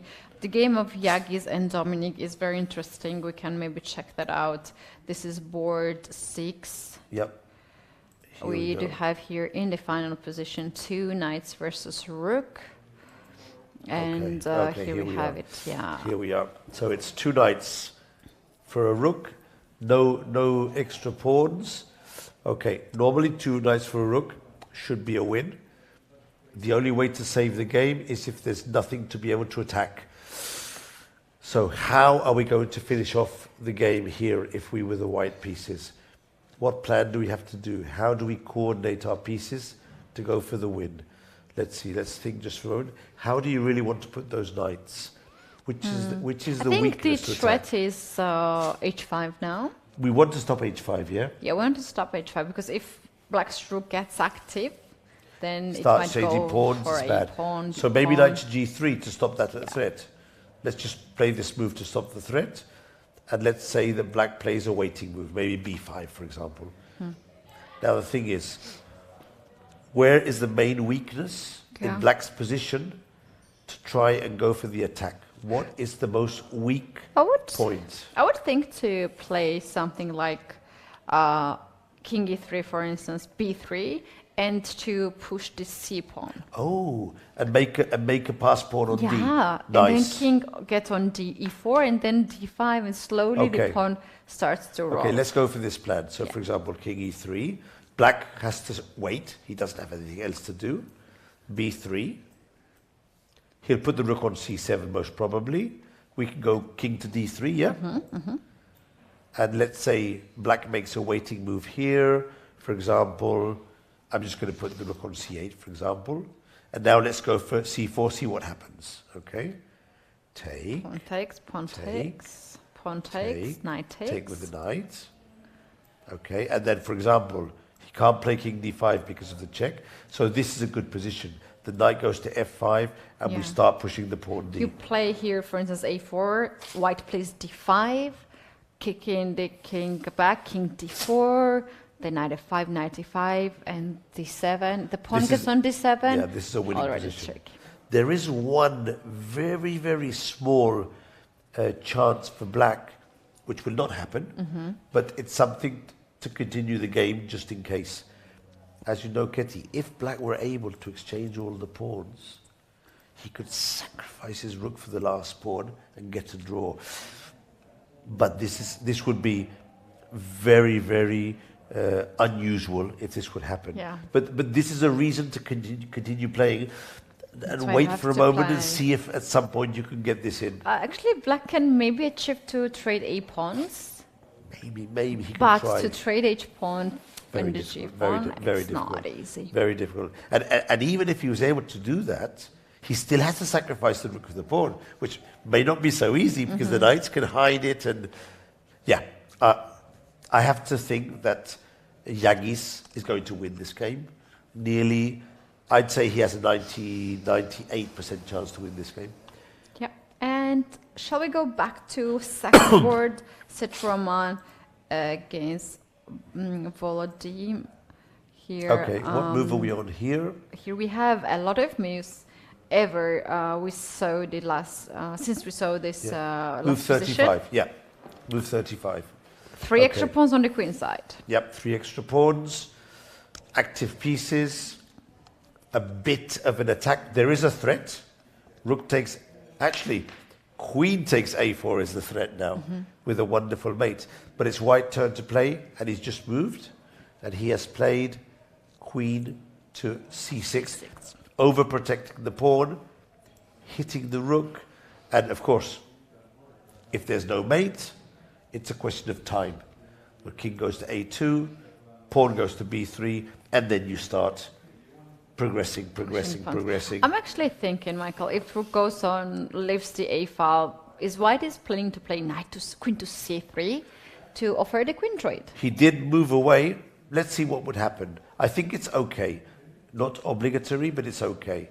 Queen to c3, queen takes queen, pawn takes queen, knight to e4, rook king to b2, and I'd say that this position is also a win. Yeah. Yes, because you'll put the rook behind the pawn, push it up the board, and as soon as this pawn gets to this area here, I mean, black is completely paralyzed. Yeah. On Chess Kids, we have a term, we call this old man chess, when you are offering the queen trade in a winning position. I would do this automatically. As an old man myself, I would get the queens off the board, and yeah. Oh, but you know, by the way, the day that I was doing commentary here and then at the Chess Kid, I was doing commentary with Mike Clay, Podmaster Mike, and I called him Michael. And for a second, he stopped. Really? Yes, he was a bit shocked because his name is Mike, actually, in passport, I guess. Yeah. But I have never called him Michael. So for a moment, and then in the end of this stream, he's like, for a moment, I thought you were mad at me because you called me my full name. You tell him I'm talking to Michael every day, and you know, in England, Michael is a regular name, and Mike is a diminutive. Yes. So, or Mickey. But in United States, Mike is an actual regular name, if I'm not mistaken. Of course, Michael is as well, but you will find people called Mike, but not Michael. Mike, yes. And so they might be surprised. Yes, yes. He for the moment, he was like, the face like he saw a blunder, you know, on the chessboard. So I was like, oh, so sorry. By the way, Ketty comes from, is it a diminutive of Catherine? It's or is it a full Ketevan. name? It's Ketevan. Ketevan is Catherine in Georgian, or is it a different name? It's a different name. Okay, so it's a totally different name. It doesn't have a translation to an English name. I thought it could come from Catherine. Yeah. A lot of people think so, but we had Queen Ketevan. Oh, nice. In Georgia. I think this name is Persian name, Ketevan, and so basically Keti is the short. It's a short name of Ketevan. Yes, okay. yes, and a lot of people in Georgia, especially like older than my generation, their full name is Ketevan in passport. Okay. And then everyone calls them Kati. So. In your case, you are Ketevan? I'm Keti, no. You're just Keti in the passport. I had enough long last name, so my parents went easy on me to give me the shorter name. Remember, we saw this position before, and finally, white has consolidated. The rook crossed the board to the 7th file. The knight came to the attack, and more importantly, look at white's king. He found a safe haven in g1, and now it's a question of time for white to find the killer move, which would probably come from a maneuver with the knight. Actually, Ketty, this might be a very nice finish of the game. The computer is suggesting as the best move, knight takes c4. Ooh. And the check here isn't very worrying because of king h2, according to the computer, of course. For me, it would be worrying, but for the computer. And basically, if you capture the pawn, Queen takes. I think there's going to be a mate here somewhere or other. King a5, rook This a7. would be mate rook a7, would be one of the mates. And if rook b5. Rook b5. Rook this. 6, I Rook guess. d6 looks good. It looks good. But And I pick up would the like... knight. Yeah, I would like to capture with... Oh, there was actually, I just saw that the engine was suggesting queen to c6 instead. Oh, because we don't want to allow this option, defensive option. So instead of here, it would be like this. Yeah, this is nice, very nice. So white actually has a way to win the game on the spot if he finds knight takes c4. But if he doesn't find knight takes c4, he still has some other very good moves here, such as queen to e3 is very solid. Just defending everything and preparing to play. Actually, the knight could probably even be better on d4 than d5. Yeah. Because it's cut the I think Pranesh is going to win this game. By the way, Pranesh, with no title. Let me check. Pranesh with no title. That's a bit surprising. No. He's a grandmaster. Okay. The thing is, he doesn't have the title on chess.com. He's a grandmaster, yes. Okay, so... let's get back on the second board because Shtourman. Here Black had actually 2 seconds, 2 seconds on the clock when he made his last move, queen to f4. Now knight is pinned. Okay. Queen c3 still, I like that move to pin Queen this c3 knight. is good. Keep the pressure on the knight. No problem there. But, you know, Shtourman, if he can advance the pawn, he'll advance the pawn. Can he advance the pawn? How about bishop d3? Is not it winning on a spot? Very solid. Not sure it's winning because the knight is still protected by the queen. What's your idea behind this? Oh, he played rook e1. Oh, this is very good. This is very good. This is excellent technique. Because if he exchanges the rooks, it's quite simple because the bishop dominates the knight. This is very good technique by Shtourman. These Indian players, they're so fast at seeing simple, clear moves. By the way, I called Shtourman's win, you know, I said it here. And if he wins today, he'll be leading the tournament. Yeah. So when you survive such a bad position and then you start winning, everything seems good. Look, something has happened there. Maybe he's resigning. Oh, yes, the game has ended. Shtourman just won the game. Does that makes him a sole leader of the event? We need to check that out. No, Morzin actually also won. Yeah, they'll be tied. They'll be tied in the event. But having 7? I have the feeling that Shtourman has a better tie break, but they'll be tied in the first place. Yeah, 2 players, because the third board has been a draw. And now I'd like to see a bit more the position of the kid. Okay, so yeah, he did play knight g3. He did play king e3, and now is the moment where he has to decide on this c4 move, which I think is the move he is going to do, because when you have an extra 2 knights against a rook, you want to force a pass pawn and get it going. So c4, I presume, will be the moment. But now they've crossed the time trouble. I'm going to see if there's any other games in time trouble. Let's go down a bit. Fernando Peralta, they're on move. Okay, let's stay here for a moment. We have Fernando on move 38, so 2 moves to go to the time control. He's playing with black against Krishna. So 2-4-5, 2-4. He has an extra pawn. Yes. But the pawn on b4 is very, very weak. Pranesh just played knight to c4 in that position and his opponent resigned. We have the end of the game on our screen. Which one? Pranesh against Dmitry. Oh, which one was that? This is... with the knight c4. So we suggested knight c4. That's the game... here, yeah, Pranesh Dmitry. Oh, yeah. 8, yeah. Oh, so he played knight c4? Yeah, and the opponent resigned. Wow, he didn't even give the last check before resigning, you know. Impressive play by Pranesh here in this game. We're seeing very good games, very good technique, especially from the Indian players. They're so good. So underrated. They play so many tournaments in the country that are not federated, and when they come over, they're much better than their rating suggests in general. And of course, they have Vishanand as a mirror. It's quite popular it's quite prestigious to be a chess player in India. Yes. Yes. And they have a lot of programs. They have a lot of schools. Imagine you are studying in a chess school of Siciliana in Chennai. Yeah. You are already ahead of everyone in your age. And also, I have the suspicion, but their work ethic is much higher as well. They have a different understanding of the concept of culture, of effort.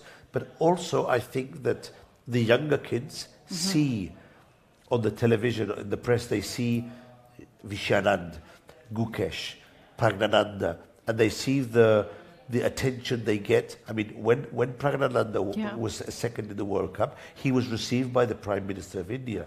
This appears on the television. So they see, in Spain, this doesn't happen. In Spain, we won a medal at the World last year. That's a huge achievement for Spain. No one received the Spanish players. With football, they receive the Spanish players, but not in chess. That means that these things appear on the television, and the kids see. Wow. Parents see it. Parents also. Very they important. see, wow, my kid plays chess. Yeah. And his trainer says he's very good. Yeah. Look at Pragnananda. He's from India, and now he's visiting Modi. My kid's going to do chess. This helps a lot. Exactly. That's how it works. So I think parents are also seeing a great potential in chess because they have also a lot of sponsors in India. We can see all these grandmasters are wearing the shirts with the logos of the biggest companies actually in India. So it is very prestigious to be, and they're also sponsored by perhaps by the federation or sponsors, private companies, but their travels are paid, which is a very always good. Helps, of course. Always helps. Okay, so we've arrived at the control. I wonder if it's a good moment to take our final short break, recover a bit of energy, because players have just arrived at the 40-move control, and now they're going to take their time to a little bit get, slow, to get a bit slower, and this way we can recover a bit. My voice is leaving me, but I'm still there. I'll join you tomorrow in take that, a Michael. I think I'm on the direction. So you guys, we're taking now another break, and we'll be back with our final segment of the round 8 at the Chessable Sunway Chess Festival. Don't leave. We're back in a moment.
This is our last segment of the round 8 in the studio. We are Katy and Michael for you, and we do have a few games left at this point. Michael, what is the game we're gonna take a look at first? Only 4 or 5 games left, but before we go to the top 10 boards for the rest of the games, this position caught my eye.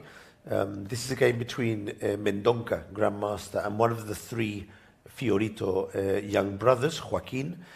And the position here was more or less equal material, equal distribution. But look how fast things fell down for White. There was a trick here, of course. If he captures the knight, I think rook to f1 was the trick that White wanted to avoid. So he played h3, which is a good move. And look what happened now. Queen to e5 check, king to h2, knight to c5. Here, he did have some other options. For example, I think he could have tried to exchange queens here, but he went knight to c5, check, block, queen to e7. Now the danger is if this bishop gets to this diagonal, then it will be in big trouble. Yeah. So black played rook to f7, another check, maybe a draw, but no. He changed here to c6, knight to d3, double attack. And look what happens now. Rook to e4, queen to d8, 1 blunder. After having all the game more or less equal, 1 blunder. And look, bishop to a3 hits the rook, and there's no square for the rook. Oh no, you can't leave it because rook e8 is winning the queen. No square, unbelievable, just 1 blunder. He found this move here, but check. And knight, good move, getting the rook away with Tempi. And he wins the rook because of the double attack. So in this position here, let's go to the analysis and see what move they're on. Oops. They're on move 37. So really near the time control and both under 1 minute. Very dangerous. But the thing is, Fiorito had nearly 5 minutes and Mendonca was the player with less time. I think he played just a tad too fast here. Too fast, and bishop a3 is not a move you might consider here. It can be something that you were looking for, queen c4, rook d4, and some sort of moves. And sometimes you're reaching the situation when you are not considering the 2 moves. You're just only focusing on 1 move, and you know that you are not losing that, but somehow the other pops up, and that's it. Chess is tough.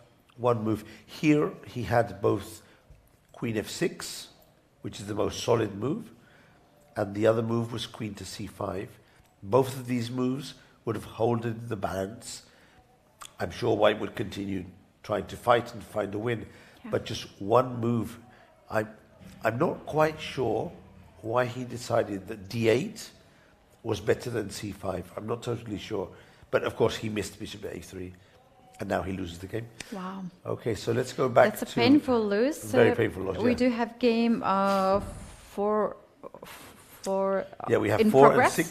and 6. 6, yes. Check number 4. This is at Alexenko against Batiev. This is game 4, but the Alexenko has less points. Yeah, he has less points, yeah. Knight against knight, 3 pawns against 1 pawn. We know that the knight endings with extra material are 1. How to win?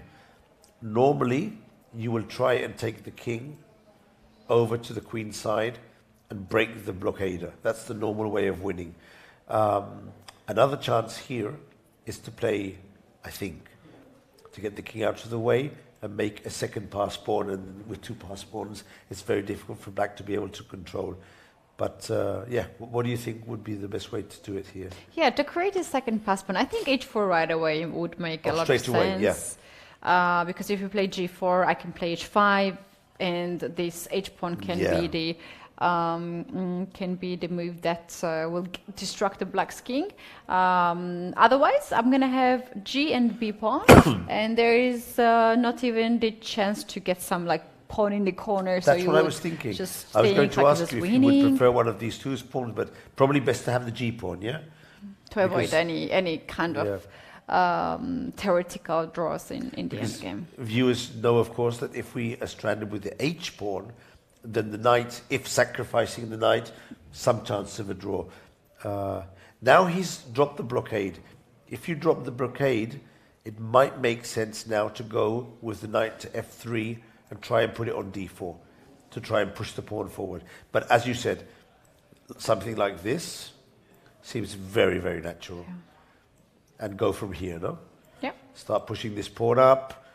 Yeah, this is not a simple win, but a very theoretical, clear win. Okay, so Alexenko's going to win. And what about the kid? How's the kid doing with the two knights against the rook? Did he play c4? Yeah, they played, actually. He played, and he played right away. He played c4? Yeah. Take, rook plays, king d3. This is exactly the plan you said. Exactly the plan you said. Rook I c7. play like 12-year-old kid. But this is very... but very strong.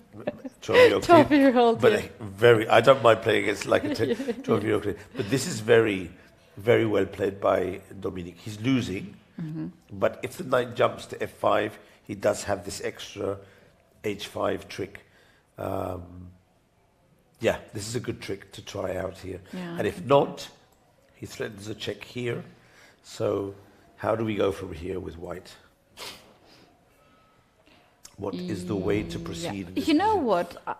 I dislike so much this position. Anyway, you can even try knight to f5 here. Okay. So if you go knight f5 and h5, there is this move d5. Okay. And when king takes d5, now the knight will be guarded. Knight e3 will be check and so take the maybe pawn. I can take it, but I see that the engine drops down and gives some advantage, some chances to. We have to be careful here. Yeah. I don't think that Erdog's son will try to win this way. It might be winning, but he'll probably try and find something a bit cleaner. Yeah. But what to do? Because you don't really want to let the rook to come to f3. So is it king e3 again? Is it king e4? I would say king e3. The computer suggests to play knight e4 here, which makes sense, and let the other drop to e3 when he checks. And both knights are controlling all and the then play f2, d5. f1. Yeah. This actually makes quite a lot of sense. If you play rook to f1, then d5 anyway is possible because you take the pawn, knight e3. Very nice tactic. He can use these tactics to advance the pawn. I think if he plays knight to e4, rook to f3 is the move that he'll play. And now I think knight e3 is very good. And go from here. Let's say he plays, for example, let's say he plays rook to h3 to try and get in h5. And now again, we have this d5. And now, why not d6? I mean, the pawn is starting to go very far away. Yeah. And if king e6, king d4. Yeah. And just keep progressing slowly but surely. This pawn will end up becoming a queen. Beautiful. Yeah. Let's see what he played, because moves have been played. Knight f5 and h5. Okay. Ooh. There might be a forced win. And in that case, who's to say this is not correct? But it's always a bit risky. What did you say there? Maybe knight to 6? Knight c to d6. Okay. Yeah, knight to c d6. Okay. So you put the knights together, and I have to understand that if he plays rook f6, I think we'll take the pawn, and then maybe with the two pawns we win. But this is risky. Let's see. Let's see what happens here. Takes. Just as an example. Yeah, this is winning. You just play d5 now. And the king controls this one. Yeah. Okay. And what happens if instead of rook takes f6, he goes d4? Is there any risk here? I just believe knight, king e3. Just play this, king no? e4, yeah. And play like this, no? We know he can't take the knight, and we just play with the pawns. Yeah, okay. If he's seen this, then I agree that he's found a good way to win the game as well. The tactical way. He goes for the tactical way, Katie. Look, he likes there's been some tactics. moves. If rook h7, then... there are moves. He played knight f5, h5. Oh, king e4. King e4. Nice. All right, he's pushing d5, I guess. So if pawn takes pawn, d5. King d7, knight e5. King f6, perhaps. He wants to make it enjoyable for us. Yeah, yeah. This is also very good. But I think that Horvath will go h4. And now d5, king f6, and knight to e5. Oh, this is very nice, actually, and d6. But you have to be careful with this pawn. He's going to win, but this is not what I would call classical technique. This is more computer-esque technique. We are allowing counter chances to the opponent because we've seen a force win. But this is dangerous because if you make a mistake in calculation, then you lose. Classical Russian school technique would say, no, we keep the control of the position. We don't allow necessarily counter chances to the opponent. But times are changing and kids are using more computer-esque calculation technique and not so much the general technique of not allowing counterplay.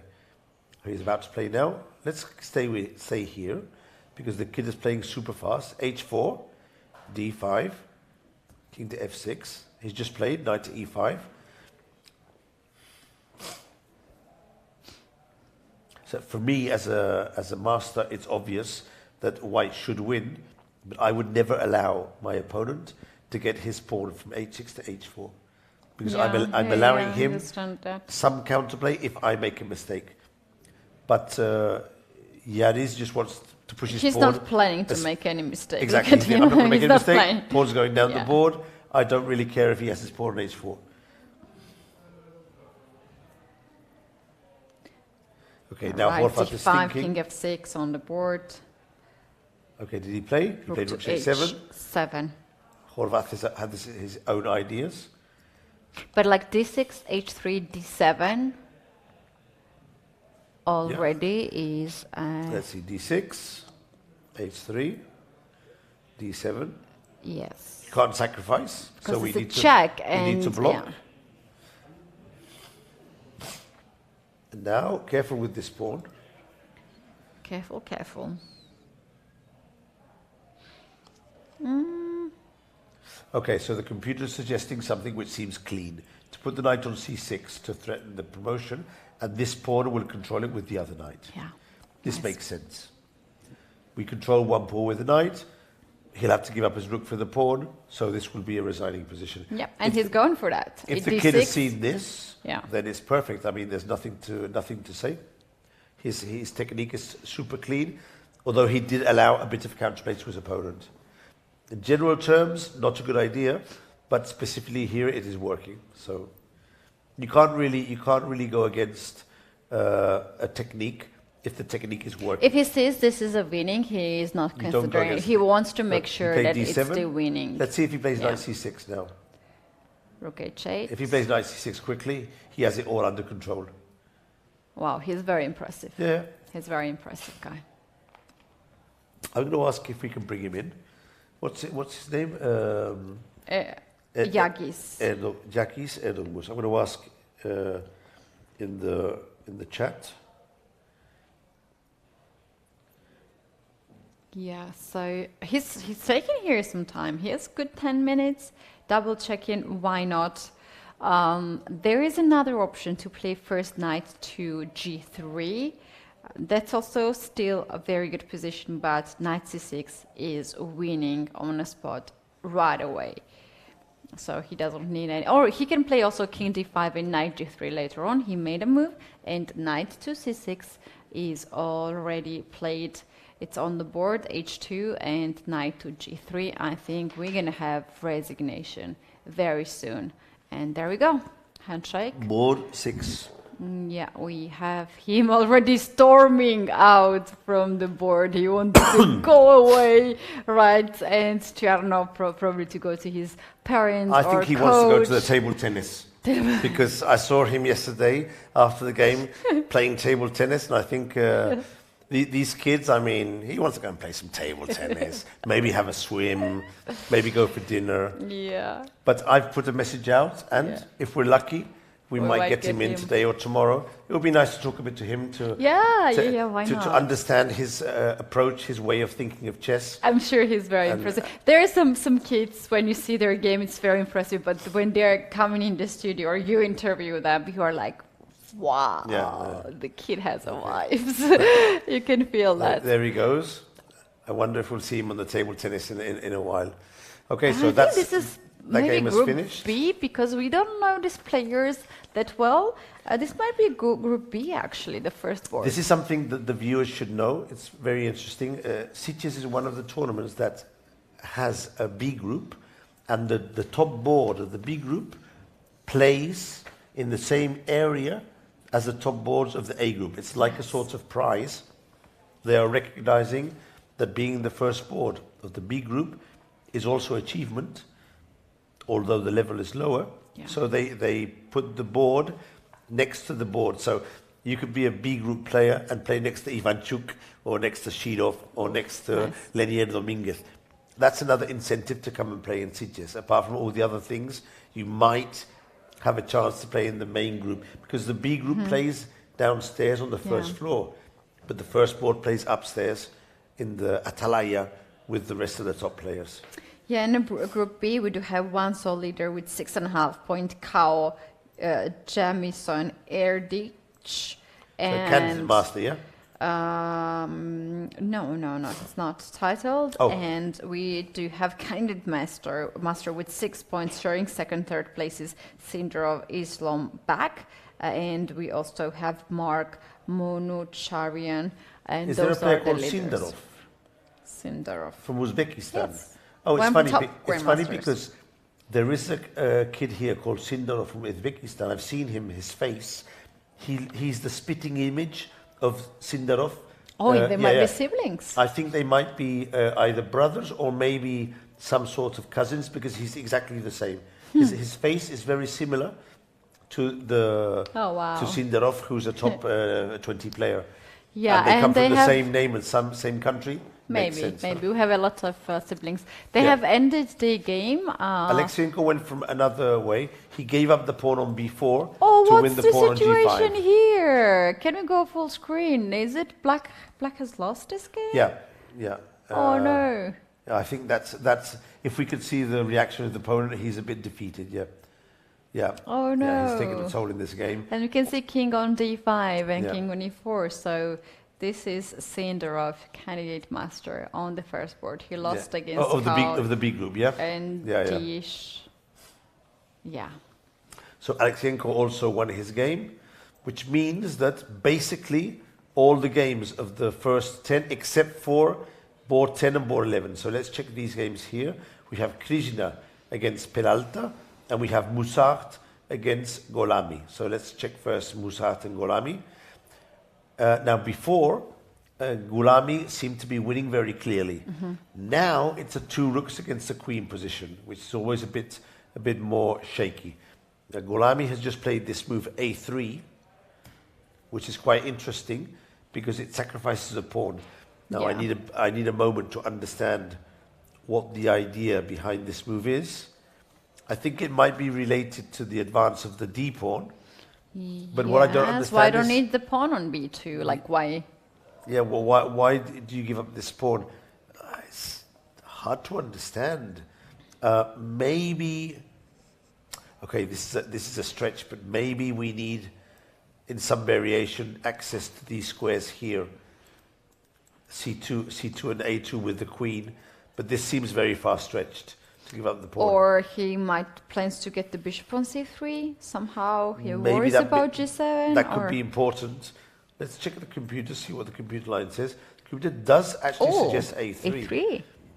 So if we go d3 right away, d3 straight away, what Rook takes the pawn and attacks the bishop, and this might be fine. And against d2, Rook d1, and here I was thinking, it's a fortress.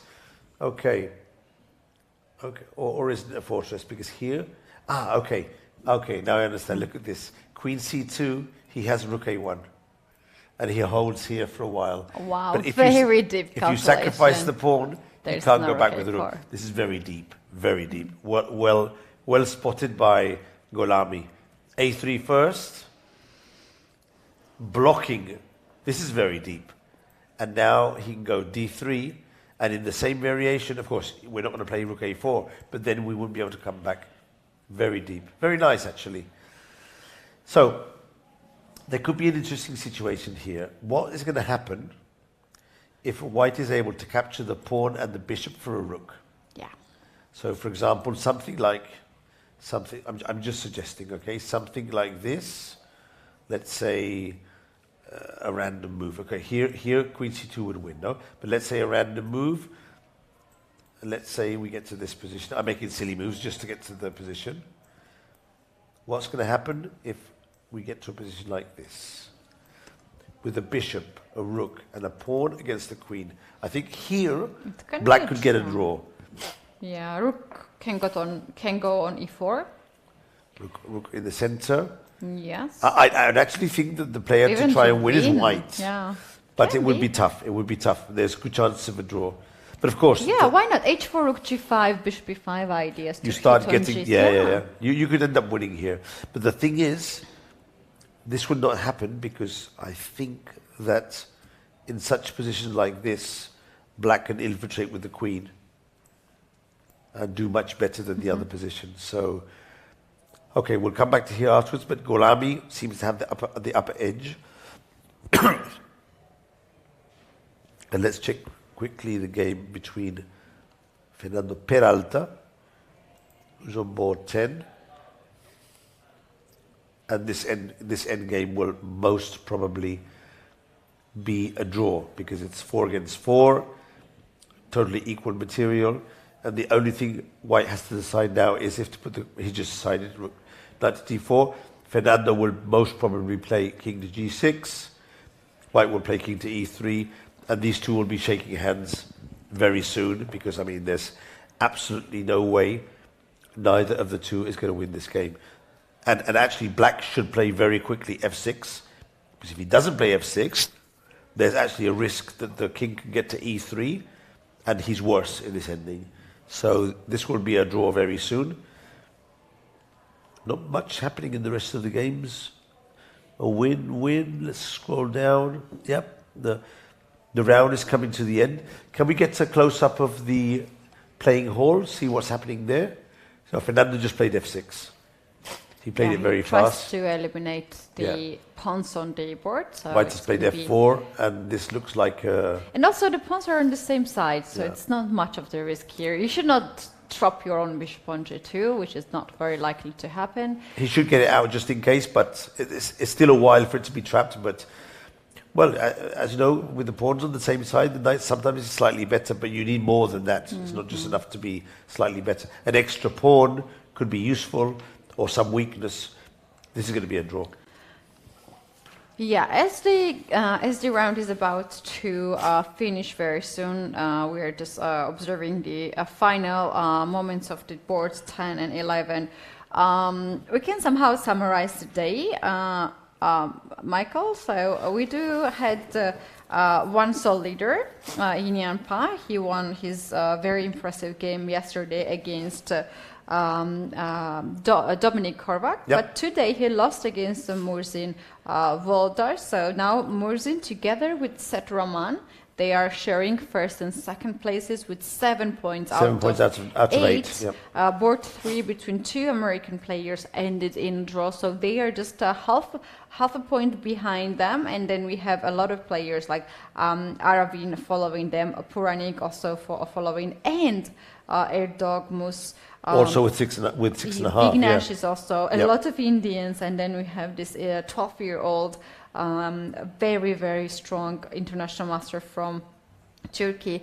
Those are the leaders group that will actually fight for the top 3 places and mainly the title. Earlier in the chat there was a question: what can be the points, guaranteed points to maybe possibly to win the tournament? Okay, I'd say with 2 players on 7 points and with 2 rounds left, most probably one of these 2 will get to 8.5. Possibly 9, but that's unlikely. And of course, possibly 8. If they only get to 8, there will be a huge tie with 8 points. But normally one of these players will get to 8.5. So I think the winner will do 8.5. 8.5. And there is a small chance that there will be 2 players with 8.5, in which case there will be an Armageddon. 8.5 out of 10 with the 300 plus field is more than likely. And if I had to bet, as I said before, I think Shtourman is playing very well. But Volodar Murzin is also playing very well. Now, which of the two will prevail? Tomorrow's game will be key. Shtourman will play with the white pieces, Volodar with the black pieces. If Shtourman is able to win, I think he will go on to win the tournament. Yep. So interesting scenario. And then we have our Dogmus, very, very sharp player who is not afraid of He's anyone crushing everyone. here. He defeated Horvath today. Horvath was the early leader with 5 out of 5. 2 consecutive losses. And you know what? And this happens after he gave that draw. You remember we talked about the karma? Yeah. I told you, he gives a draw with white and then suffers 2 consecutive losses. Yeah. You never know when you need to fight. By the way, Aravind is also there. Chitaram Baram has won several of these big open events. He's a very strong player, Aravind. Yeah. But for now, I have to put my money on Murzin, or I have to put my money on Shtourman. These are my two favorites, with 2 rounds to go in the tournament. All right, very interesting. 2 rounds to go. The last round will start early morning, 9:30 Central European time. That's another factor, might change a little bit of the direction of the tournament because it's very difficult to get out of the schedule and to start the game very easy. It's not that is true. Easy for brain and the body to wake up and fight. And what we can have here at this tournament, and we are actually so grateful for that. We don't have draws. We don't have many draws on the top boards. That they are securing their, leaders with. All of them want to win. Lots of fights. I'm surprised of the lack of. There is a 30-move rule, but still, if 2 players want to draw, it's not so difficult for them to force a draw. There's a lot of fighting chess here. There's so many players in the group. You can't just draw your way to a good prize. You really need to fight, and that is something that the organization has done to make sure here in Siciliana there's fighting chess every day. That's right. I think with all the games on the top boards and the leaders games have been done, we can also call it a day. And you guys, we're going to come back tomorrow for the next round, 9th round. But this is the tournament of the 10th round, and we still have 2 more days to see the exciting chess. So see you tomorrow, guys, and thank you very much for being here today with us. Bye.